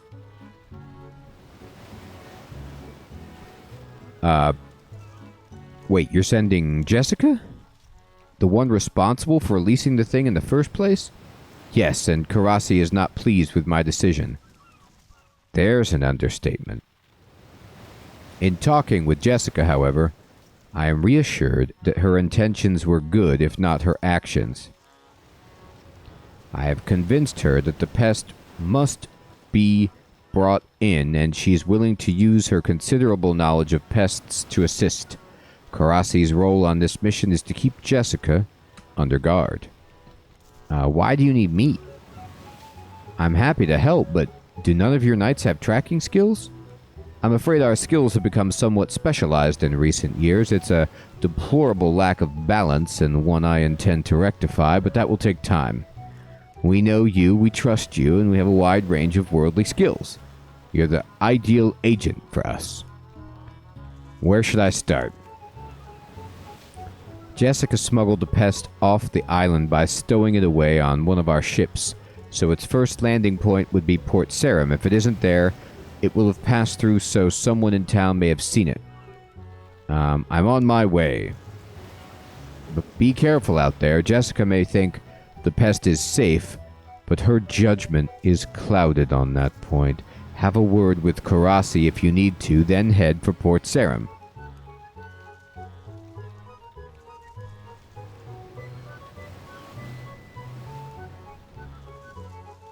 Hey, Dragon. Yes, I did make myself blue like the logo. And yeah, I have some scary robes.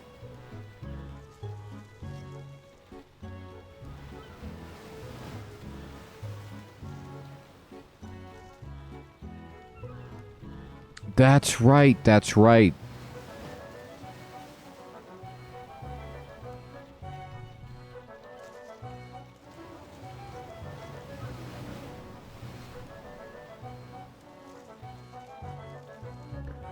All right, so Nickman says, Certifi asked me to investigate reports of an escaped Void creature at the Void Outpost. Jessica did it, and Karasi is the only one who survived. And that's right, I had to go into her mind and solve puzzles to find out that everyone's dead, and a mysterious figure used pests to kill the Void Knights. That's right. Ah, nothing like going in her mind. Okay.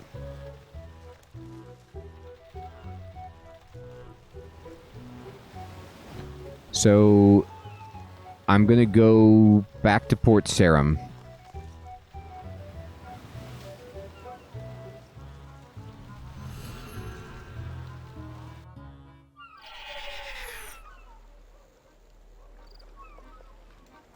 Alright, so let's see. Did anyone see anything? We're going to investigate. Alright, well, this is a quest that gives you the big, outline of where you're supposed to go. I always appreciate this. Oh, it's an octagon. That's wonderful. So let's look in the octagon. You, Captain Tobias, have you seen anything? Oh my god, the left click for Captain Tobias is go to Karamja. That is great. Okay, buddy. I was trying to talk to you. Oh, dear God. It would be fantastic if they... Maybe it's contextual. You know what I mean? Like, maybe it's intentional and contextual, but why can't the left click just be talk? Is that a lot? Is that a lot to ask? Like, if you want a shortcut to the travel, you can right-click and you can do it. I want to talk to the man. Alright, I'm never clicking on that guy again. Let's see.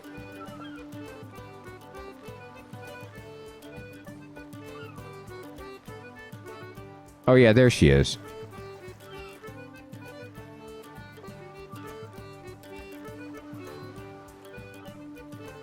Greetings.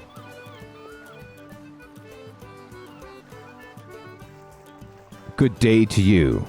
Time to put those tracking skills of yours to use, please. Oh, there's Jessica with her goggles. We don't want to alarm anyone. There's no need for people to just know what we're chasing. You may wish to start with the dock workers. They may have seen someone disembark. What exactly am I dealing with here? That's not my area of expertise. I just killed them. Jessica?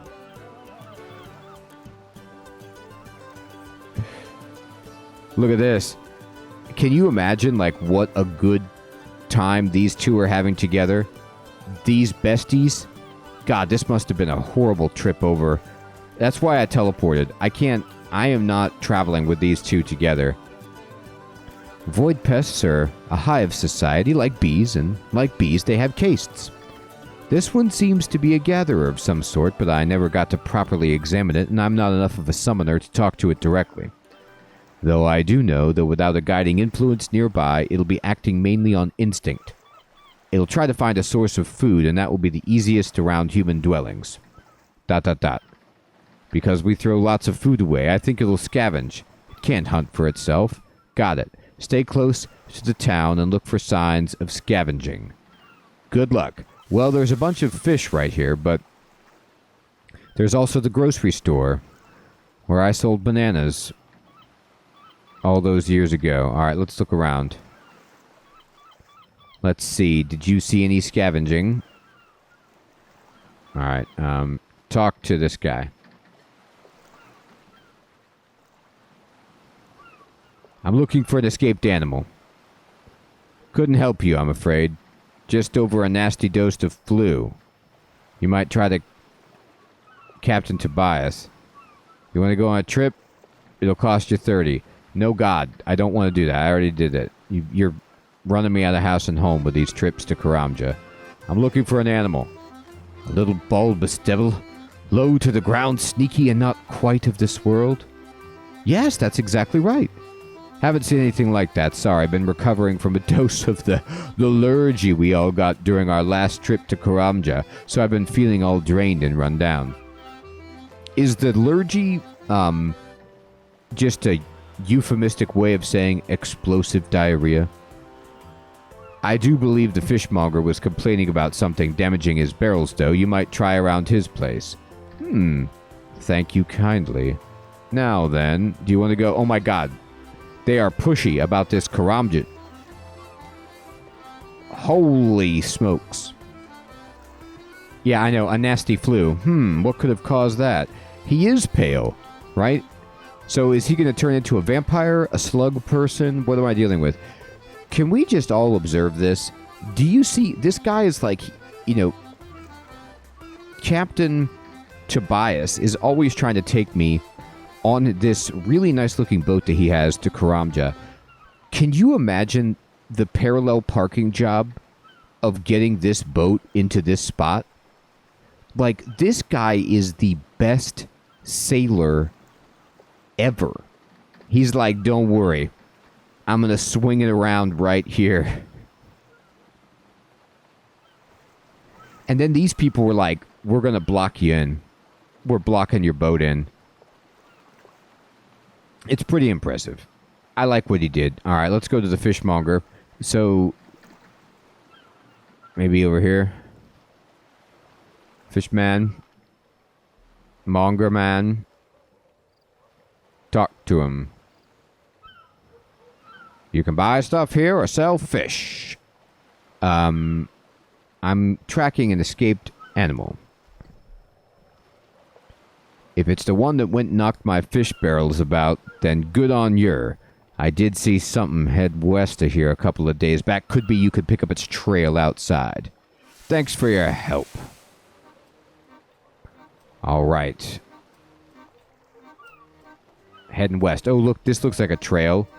Look at this. My God. I like how the Commodore is like, look, we don't know how to track. Our tracking skills are deteriorated. Oh, it's Wending in the Willows, my favorite song. And it's just like, well, actually, it's going to be huge pink stripes on the ground. Like lavender stripes. Do you think you might be able to spot those?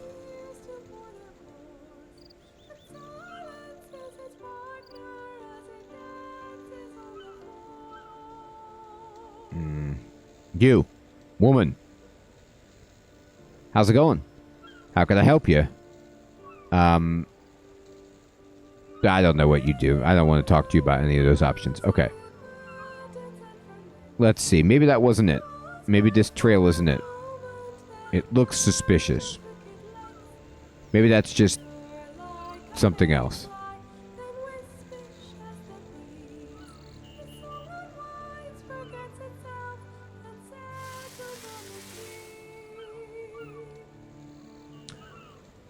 Oh, is there a special ability I have to use? Oh, look at bushes? Okay. Okay, examine the plant. A local plant.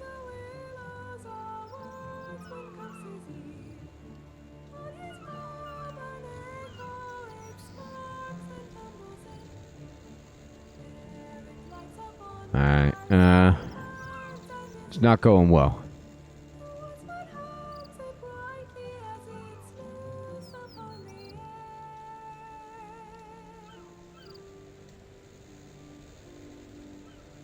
One of the most common trees in Jonor.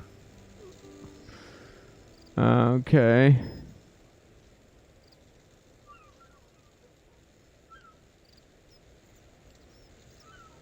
Alright, let's keep going. Let's follow it. The trail went up this way. I mean, I guess I need to stay within the blue, like the... Oh, search it. I need to stay within the... It says, it reveals nothing. Oh, Sir Theodore, you're not feeling well? Alright, search the plant.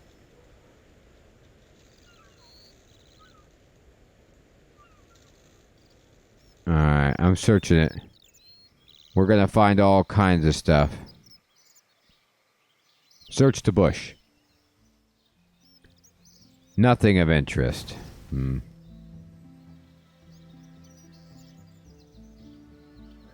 Well, now I have no reason, like, why I would be examining. I found the trails out there. Let's go back here. I searched a few bushes.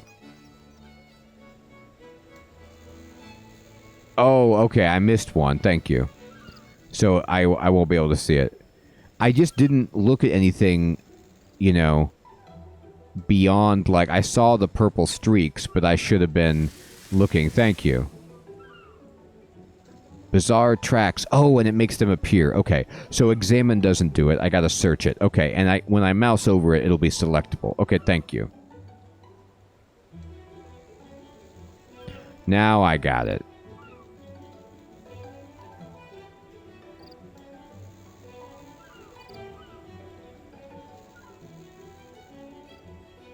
Did I miss one? Oh, the stones. My god, man, the stones. Okay, I missed it.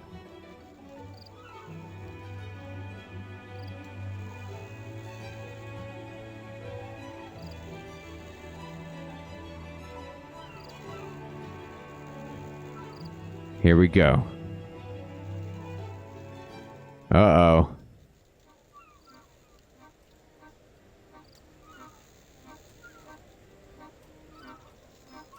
It went this way.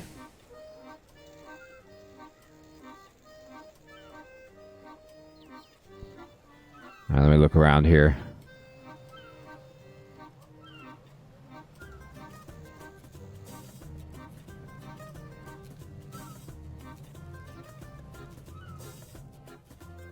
Oh, so Theodore is walking really slow.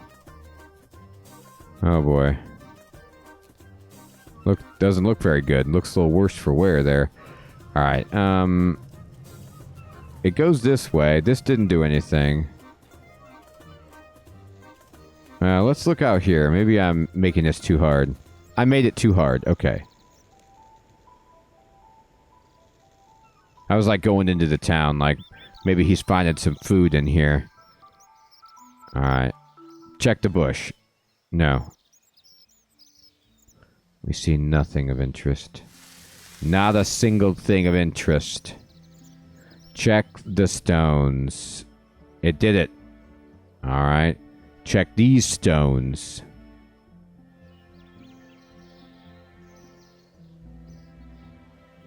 Check the plant. We're in. Sir Theodore is not doing good. You might need to lay down, Sir Theodore.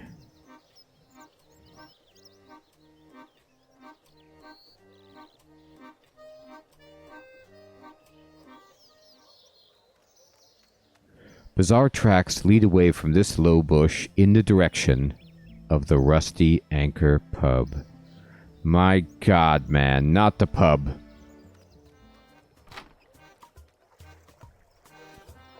What's this junk? What happened here?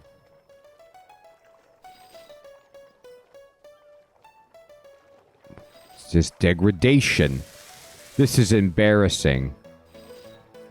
I know your anchor's rusty, but you could do a better cleanup job than this. The dwarf hiccups and burps a foul cloud of stench that turns your stomach. You feel it's best to leave before something worse happens. Okay. Flippers, you see anything? Keep walking, mate. Alright. Longbow Ben. Arr, matey. Okay. Ahab. Arr. Okay.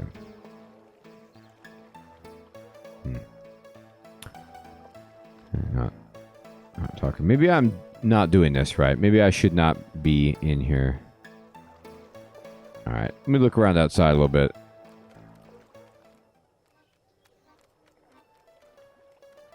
Well, I don't know. They're not saying anything, but I guess I could ask Stanky. Good day. It is indeed. What's so good about it? Over here, lad. not that guy. Talk to the bartender. Good day to you. Uh-oh, he's got sick, Sir Theodore. Were you in here, Sir Theodore, spreading the illness? I'm too tired to have a good day. Could I buy a beer, please? Yeah, 2 gold. Alright, thanks, buddy. Alright, so he's not feeling good.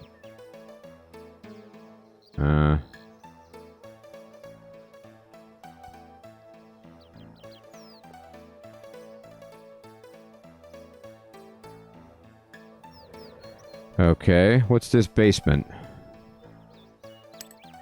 You can't go in there. Sorry, locked. Uh-oh. Can't pick his pocket.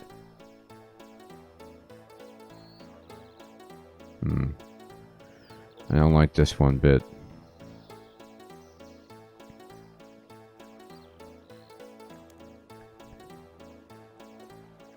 It says Geralt has had trouble with a creature raiding his fish barrels. It looks like the trail starts there. Oh, there's a hole outside. Maybe I didn't check that well enough. Look at that. Check the mound. Sure enough, it seems the pest has gone to ground here. Okay, now I gotta tell her. Alright, that's what I gotta do.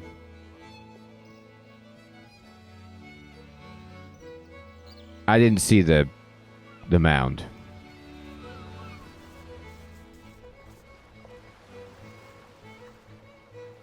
It snuck up on me.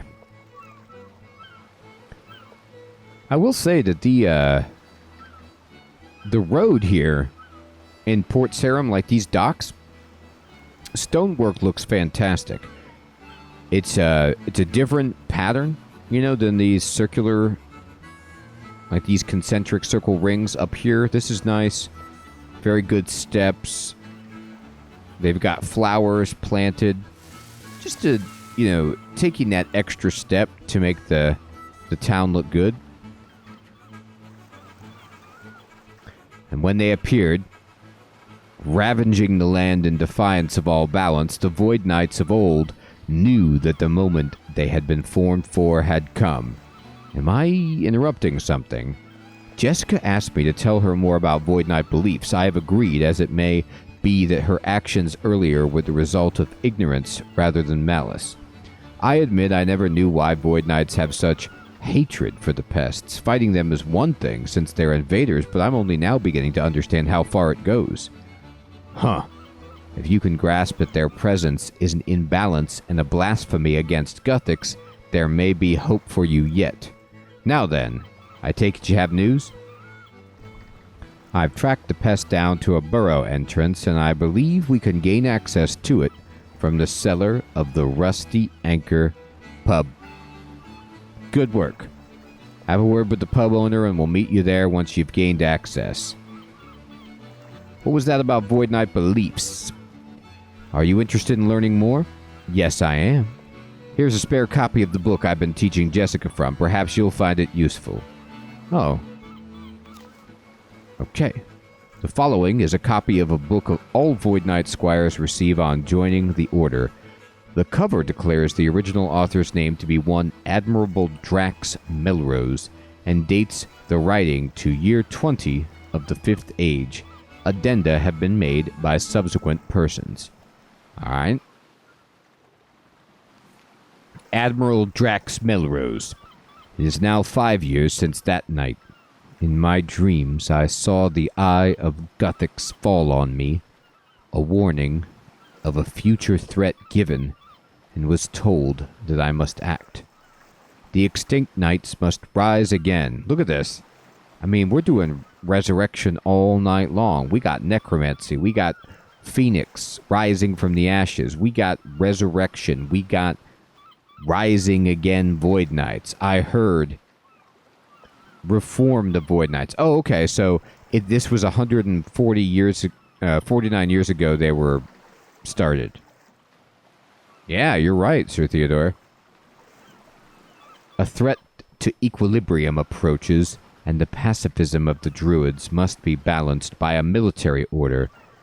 It fired in my mind. It made sense to me now why my childhood in Saradomin's light had never rung quite true. I am needed elsewhere. Balance must be served. My years of sailing and, yes, occasional piracy were only a trial. Boy, I like how, he's like, I was in Saradomin's light. Let's just say once I got on the open waters, the light dimmed a little bit and maybe even disappeared entirely, if you know what I mean. By Guthix's will were my mind and tongue made greater, that I swiftly raised followers to me to serve under the black, white, and gray armor of the Void Knights. Now we await our great purpose and work as the Void Knights of the Third Age did, to promote the balance and mediation across the kingdoms until Valuta stands in defense of the world. We are the Void Knights, and this we believe. Tenets of the Void Knights, that Guthix is the creator of this place called Gielinor, built for the intelligent races to inhabit. Wow. So the Void Knights believe this. But based on what our character has seen historically, yes, the portal that Guthix opened in the history quest showed Guthix ushering in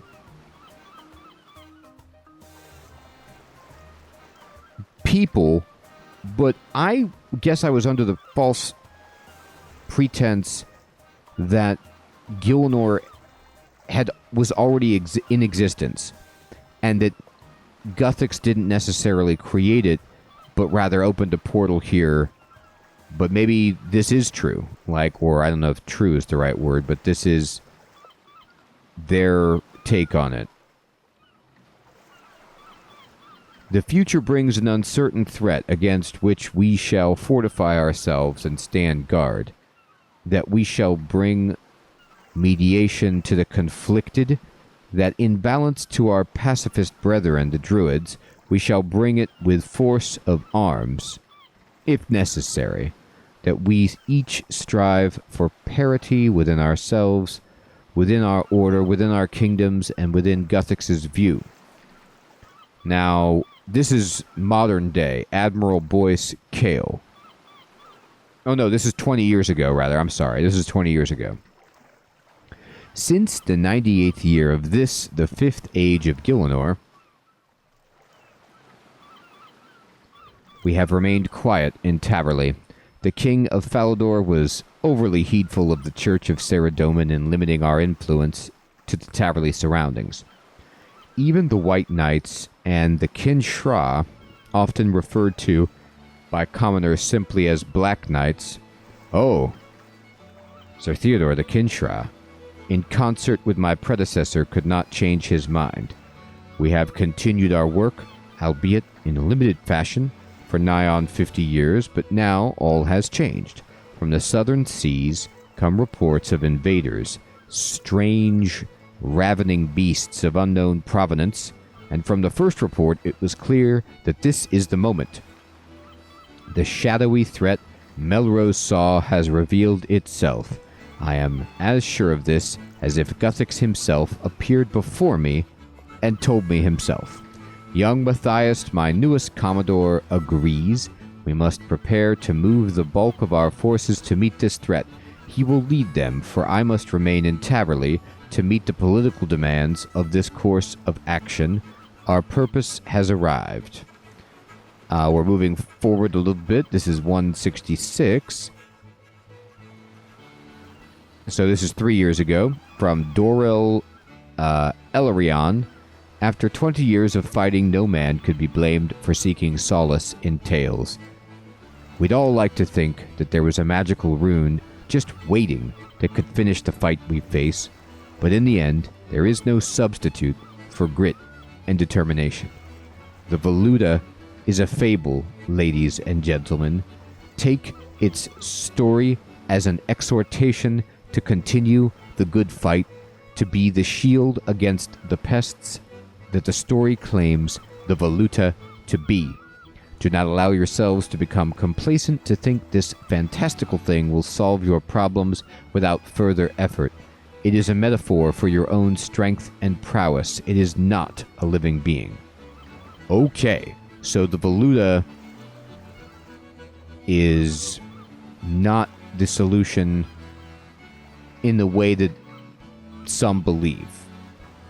Metaphorically, yes. Literally, no.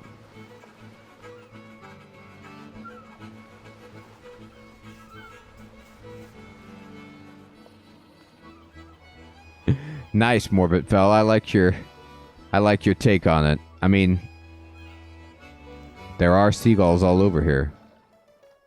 Alright, let's talk to the barman. I know you're not feeling well, but I need in your basement. Good day to you. I got sick. I'm not feeling good. I can't call off. I don't have any PTO. I have reason to believe that there is a dangerous animal buried under your pub. May I investigate it for you? Okay, man. Are you alright? Dangerous animal on the loose. Possible otherworldly terror in your basement. Yeah, I heard, dude. Go in if you want. Can't find a key to the cellar. It's somewhere around here. I'll get right on that. Don't strain or anything. Oh, come on. The guy's sick. He isn't speaking in complete sentences, which is problematic. Bye then. See you later. Alright, we gotta find the key.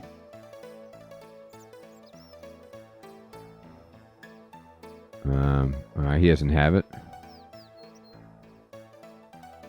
I'll search through the junk again.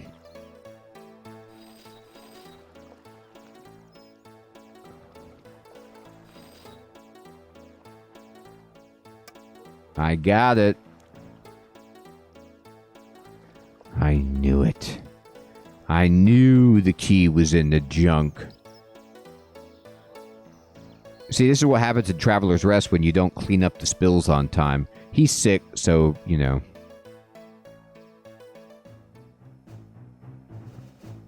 Good. Now then, you two, please see what you can find. Roger that, sir. What?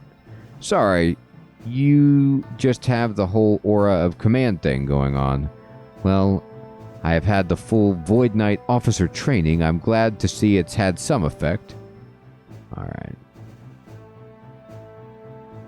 Oh my god. Kick the barrel. You can't reach that. Kick that one. You can't reach that. Well, touche. Oh, it's a... Oh my god. Do you see what I see? I will try the door, but I am stopped. There's no possible way that I could, I don't know, bend over and get through this 4-foot large passageway. Oh, it's impassable. It looks like a storeroom for the beer, Jessica. Come and look at this wall. Does it look odd to you? Where are you?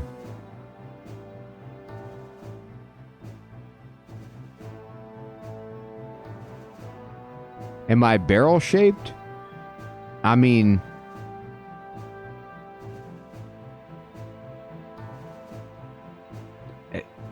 I hear what you're saying, but I can make myself into a barrel shape. I'm contortable. I can make... Like, look how big this barrel is. Didn't I do a quest putting a person inside a barrel? Didn't we smuggle a person out of some kind of indentured mining colony in a barrel in this? I believe I can be a barrel. What's up, Jessica? You said our missing pet made a burrow near here? Pet? Have a look around and see if you can find anything out of the ordinary. She wants me to look at the wall. The wall looks dodgy, like something has disturbed the ground behind it. Perhaps if I knock a hole in it, I'll find the burrow.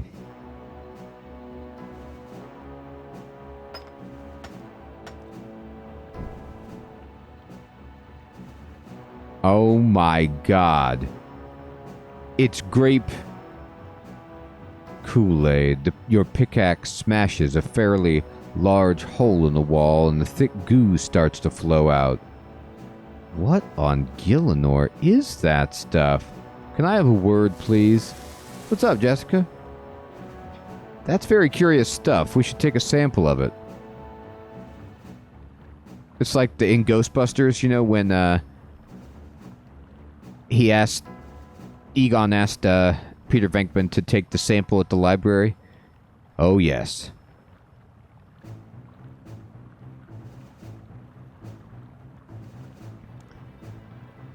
Why would we want goo? Because it's something I've not seen before, and it may give us clues or insights into our pest. I'll need you to get a container of some sort swiftly now before it's all wasted. Would a bucket or similar do? Not by the looks of the flow of that material. We'll need an empty barrel or something. Maybe there's one in the storage room next door? Alright, we're in. Storage room time.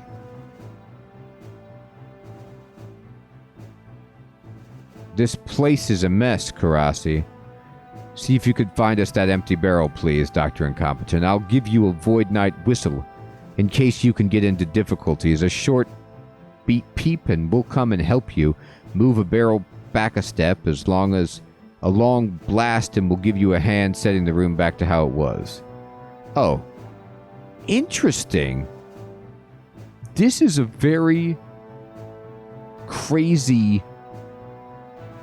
Hey, Kiba, good evening. Quest item that they're giving me. The Void Knight whistle. I mean, I appreciate it. You are right behind me in the other room. I don't know if this is necessary, but let's see what happens. I kicked the barrel. Okay. Alright. Good. I kicked the barrel. Okay. And then I kick the barrel. And then kick it. No, you can't kick it that way. You gotta come over here. Kick it this way. Alright, good. Now come over here. Don't kick it again, though. Kick it open. Yeah, kick that. There's an empty barrel. Oh, I've got to kick the empty barrel through the hole. Okay. Alright, so let's make some space. Okay. And then...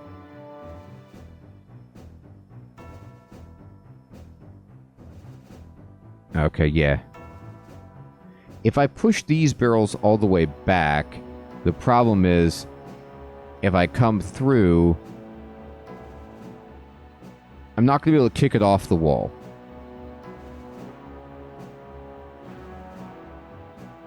Oh, this is weird. This part looks like the most tricky part because I'm going to have to be standing here and kick this once and then kick it again. But how do I get inside, right? So I'm going to need to leave some space.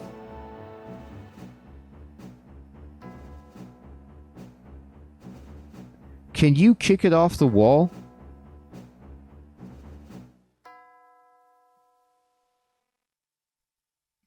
I mean, because like... So here it is, right?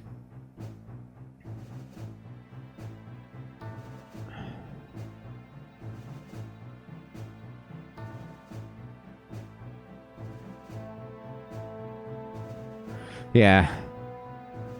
I don't... Okay, this is... Let me solve this part first. So, to get to this, I'm going to need to kick this over here, and then I can kick this up.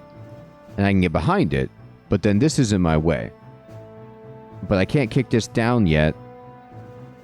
I won't be able to kick it down at all, actually. What I'm going to need to do is...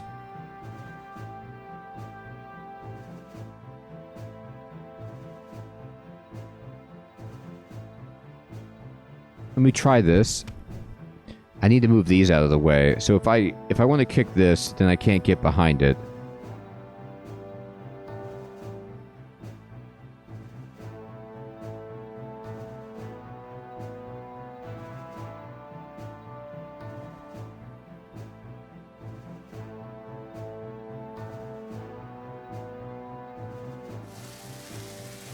Okay. Okay. I gotta move this one way over here.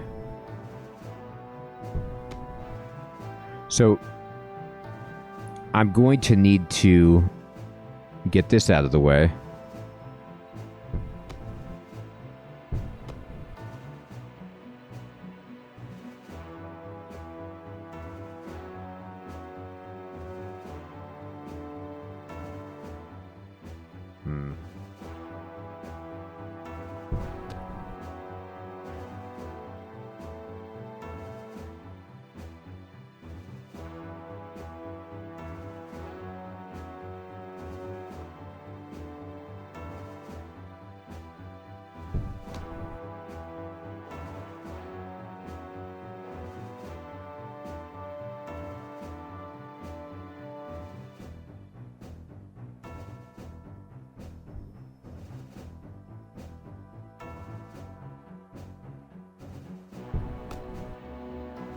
There's so many barrels that are in my way.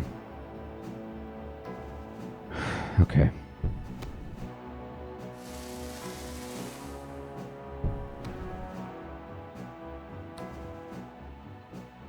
So right now what I'm thinking is, if I kick this one all the way up here, that's fine because I can get behind it.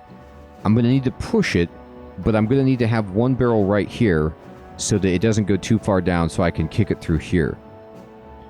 But this, I need to get 2 barrels out of the way. So currently I have too many barrels that will be in my way. Now I could kick this one down here and kick this all the way over. But it does alarm me a little bit that I won't leave any space for myself. Let me think about that. If I did that, let's just say I did. And then I kick this all the way up here. I go around, I push this so it's here, the empty barrel. And then I kick this here. Everything's set up except for this. Can I just kick a full barrel through first and then kick the empty through? Let me see what happens if I try to kick this through.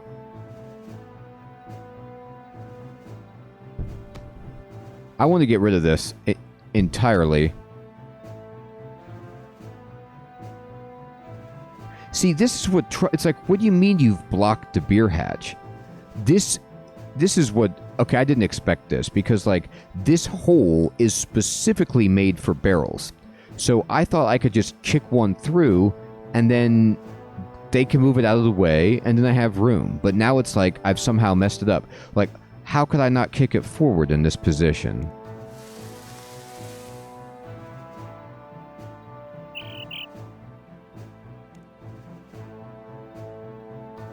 It's so bizarre. Okay. Alright, that was a bad idea. Here, move it back again.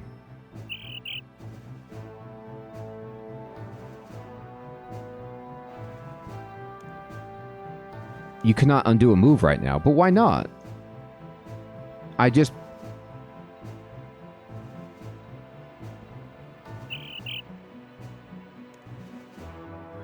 Oh no, I have to reset the whole thing. Because I moved this twice.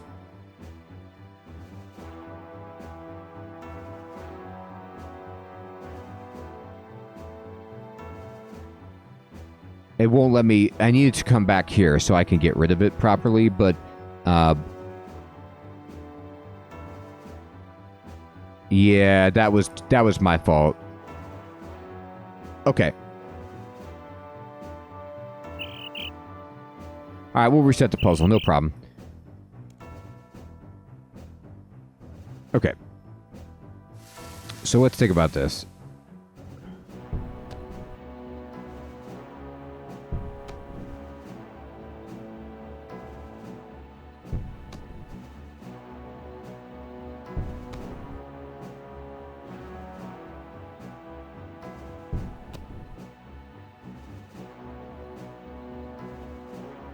Alright, we'll push this up here.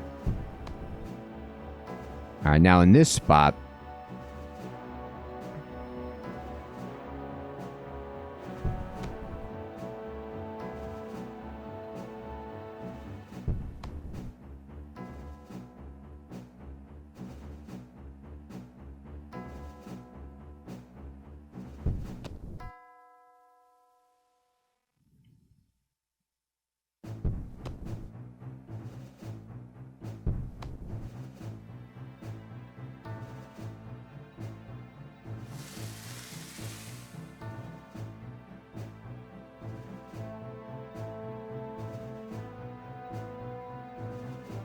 Alright, so what we're going to do is move over here. And I just need to get this out of the way. So I'm just going to push it way over here. Fine. And then I'll push this one out of the way. For now.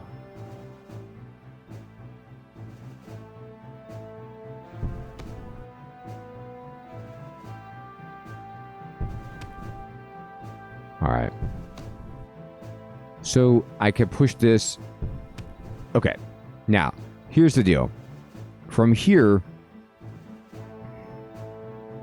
I'm thinking about just pushing this down and pushing that over. But the tricky part comes where...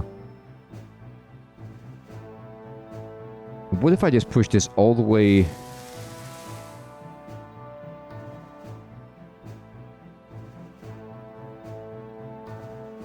I need a barrel here to stop it, but I need to be able to get behind it.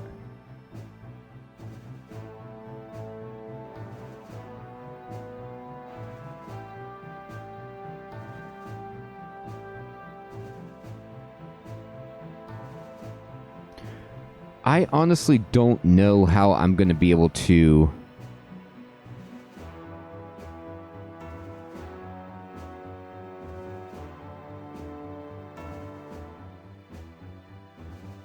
Hey, good one, Episcocat. It is. This is the tricky part that I need to think through. I need to put the empty barrel here so I can push it straight through. But the issue is... I don't know how...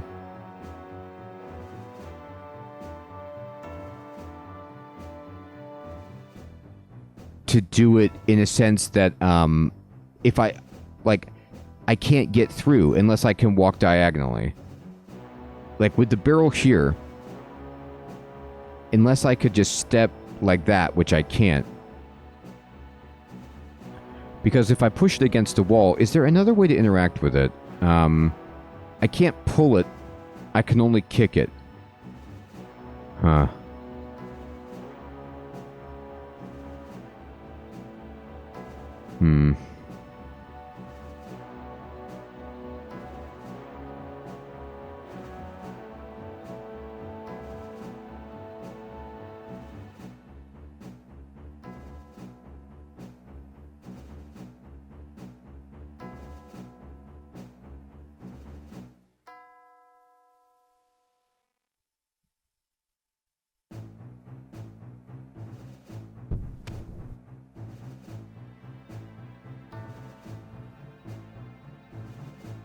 No, don't kick it. Nope, wrong way. Wrong way.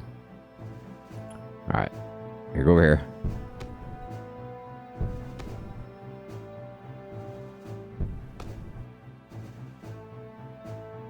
Alright.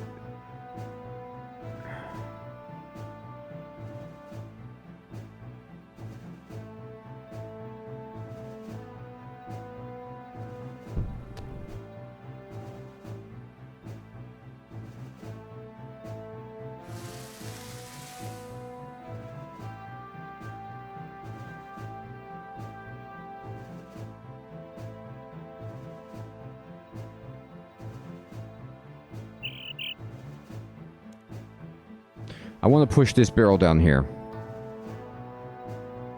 But I need more space to do it.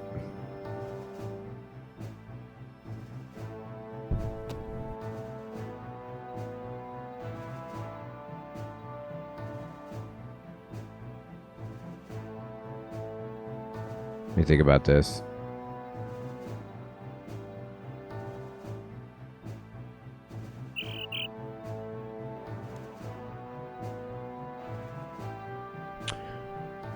My thought is, like, if I just push this barrel down here and then push it out of the way, but I would need this to be...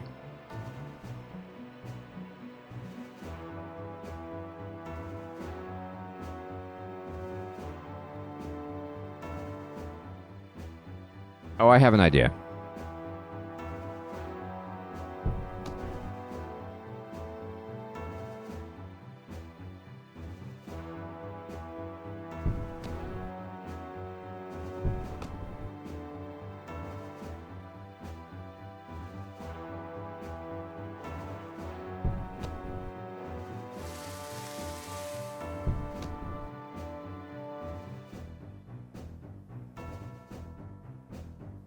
I need one more space to be able to do it. I was going to run around and then push it back against the wall, but the problem is this barrel is in my way.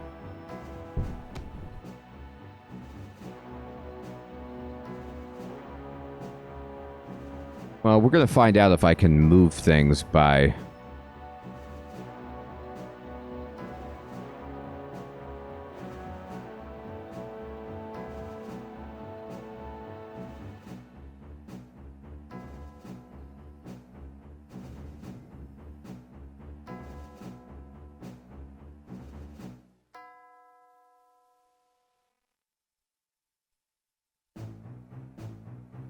I think I see the solution. I think I made a mistake. I have another entry up here, so I can actually come in on this side. I didn't think about coming in on the top portion of the puzzle, so I can move these barrels. So I could try to use this passageway here, push this against the wall, get this out of my way, and then I would have the two entrances that I need to, like I could. So I can reset it, but I need to use this, I think.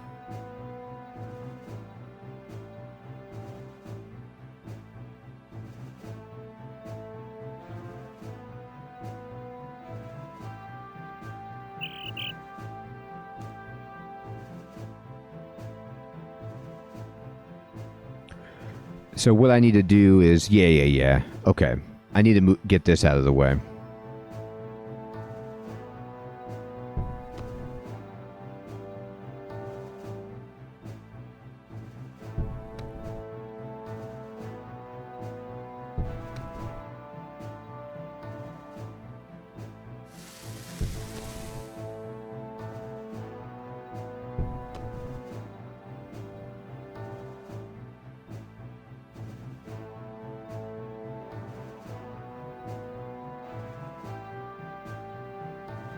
Now, let's see.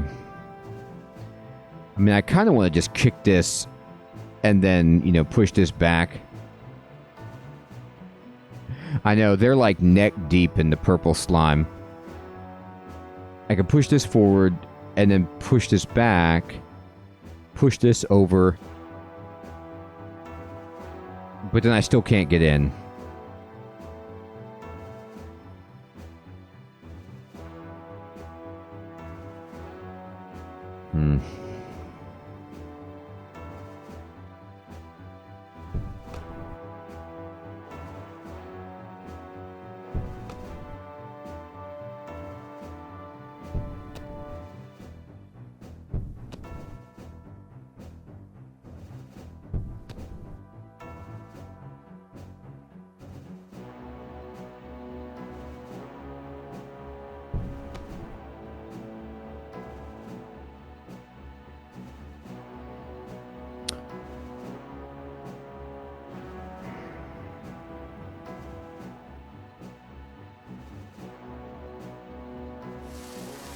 If I push this all the way down here, and this all the way to the wall, the issue becomes that I can't put this barrel through here. I will need to put it through here.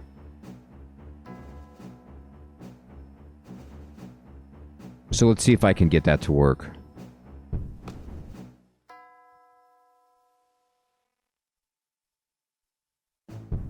So now I have an entrance to the bottom portion.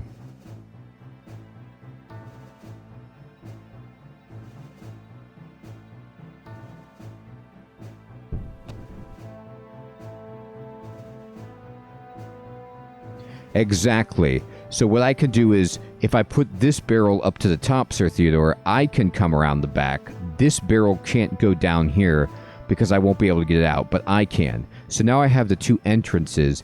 It's just about getting this thing to here, which presents a difficulty in of itself, but I'll have to think it through. So if I push this up here and push it over, I can run around back here and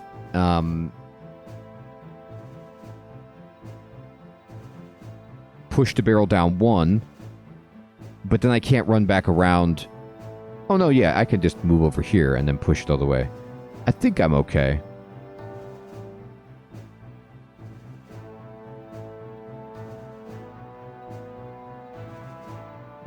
I'm going to get this barrel out of my way and move this barrel all the way over.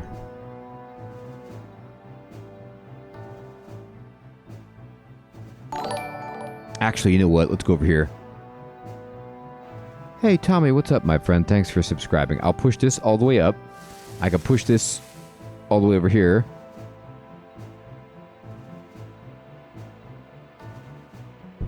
Let's see if I'm close enough to this.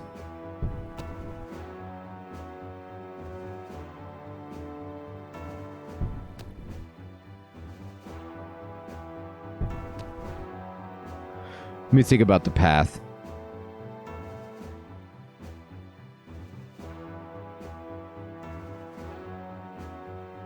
I'm thinking about pushing this barrel right here.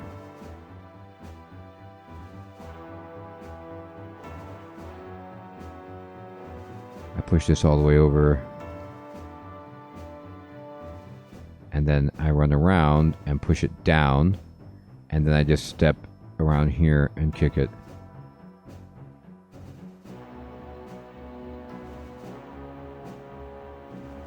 I think I might actually just push this barrel in front of the... Well, no, I can't get out if I do it that way.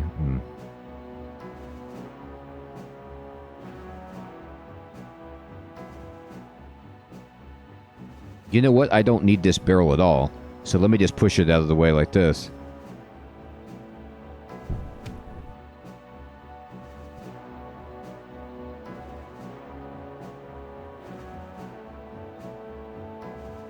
I did not. I just have to make sure pushing this over here doesn't...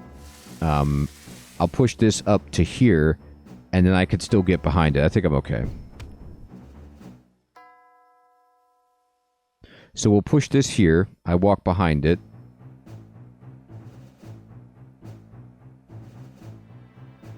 And then... all I have to do is... if I push this to here, push this barrel all the way up to here, then I come back around, push it down, and then walk over here, push it like this, and then come back on the top and push it down. I think I'm okay.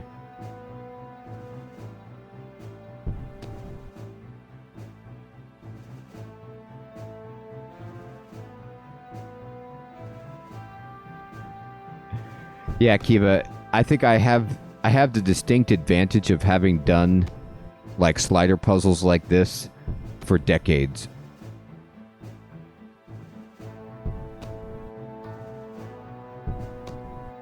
All right.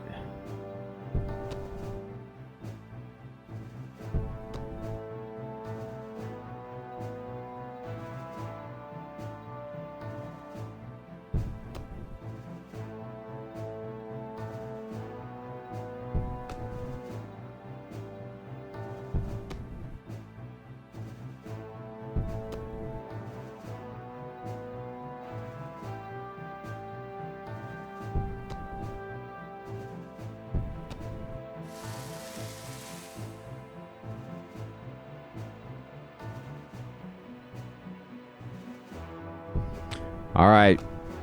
Do it. Put it under that purple goop. Got it, Jessica. I'll be right out.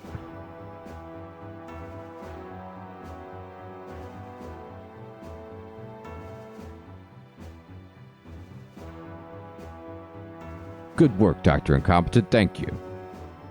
We will be able to keep this by and find out more about its properties once we've retrieved the pest. That was quick thinking, Jessica. I'll give you that much. We got a whole barrel of this stuff we can drink. Dr. Incompetent, could you please make up some story for the pub owner? We'll meet you back at the ship to discuss our next move. Okay.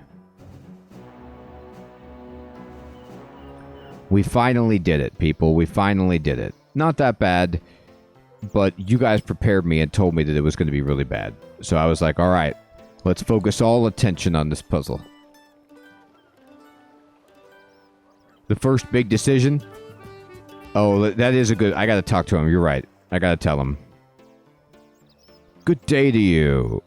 I just got sick. Make up a comforting lie. No, this sick barman needs to know the truth. He's not going to believe me. I told him as much earlier and he didn't care. Here's your key back. A void pest had made a burrow by your cellar and filled it with weird goo stuff. What? Gods above, that could have been bad. We've extracted the stuff and will continue hunting the pest. You mean it's still out there? That is bad.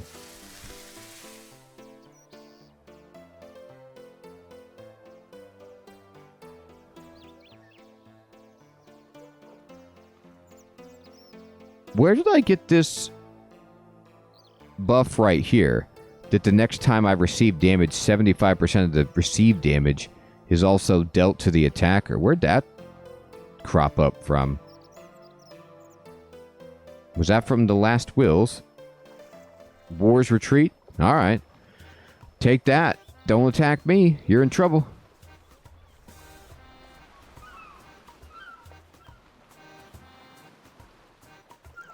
Someone cast it on me? That was very kind of them.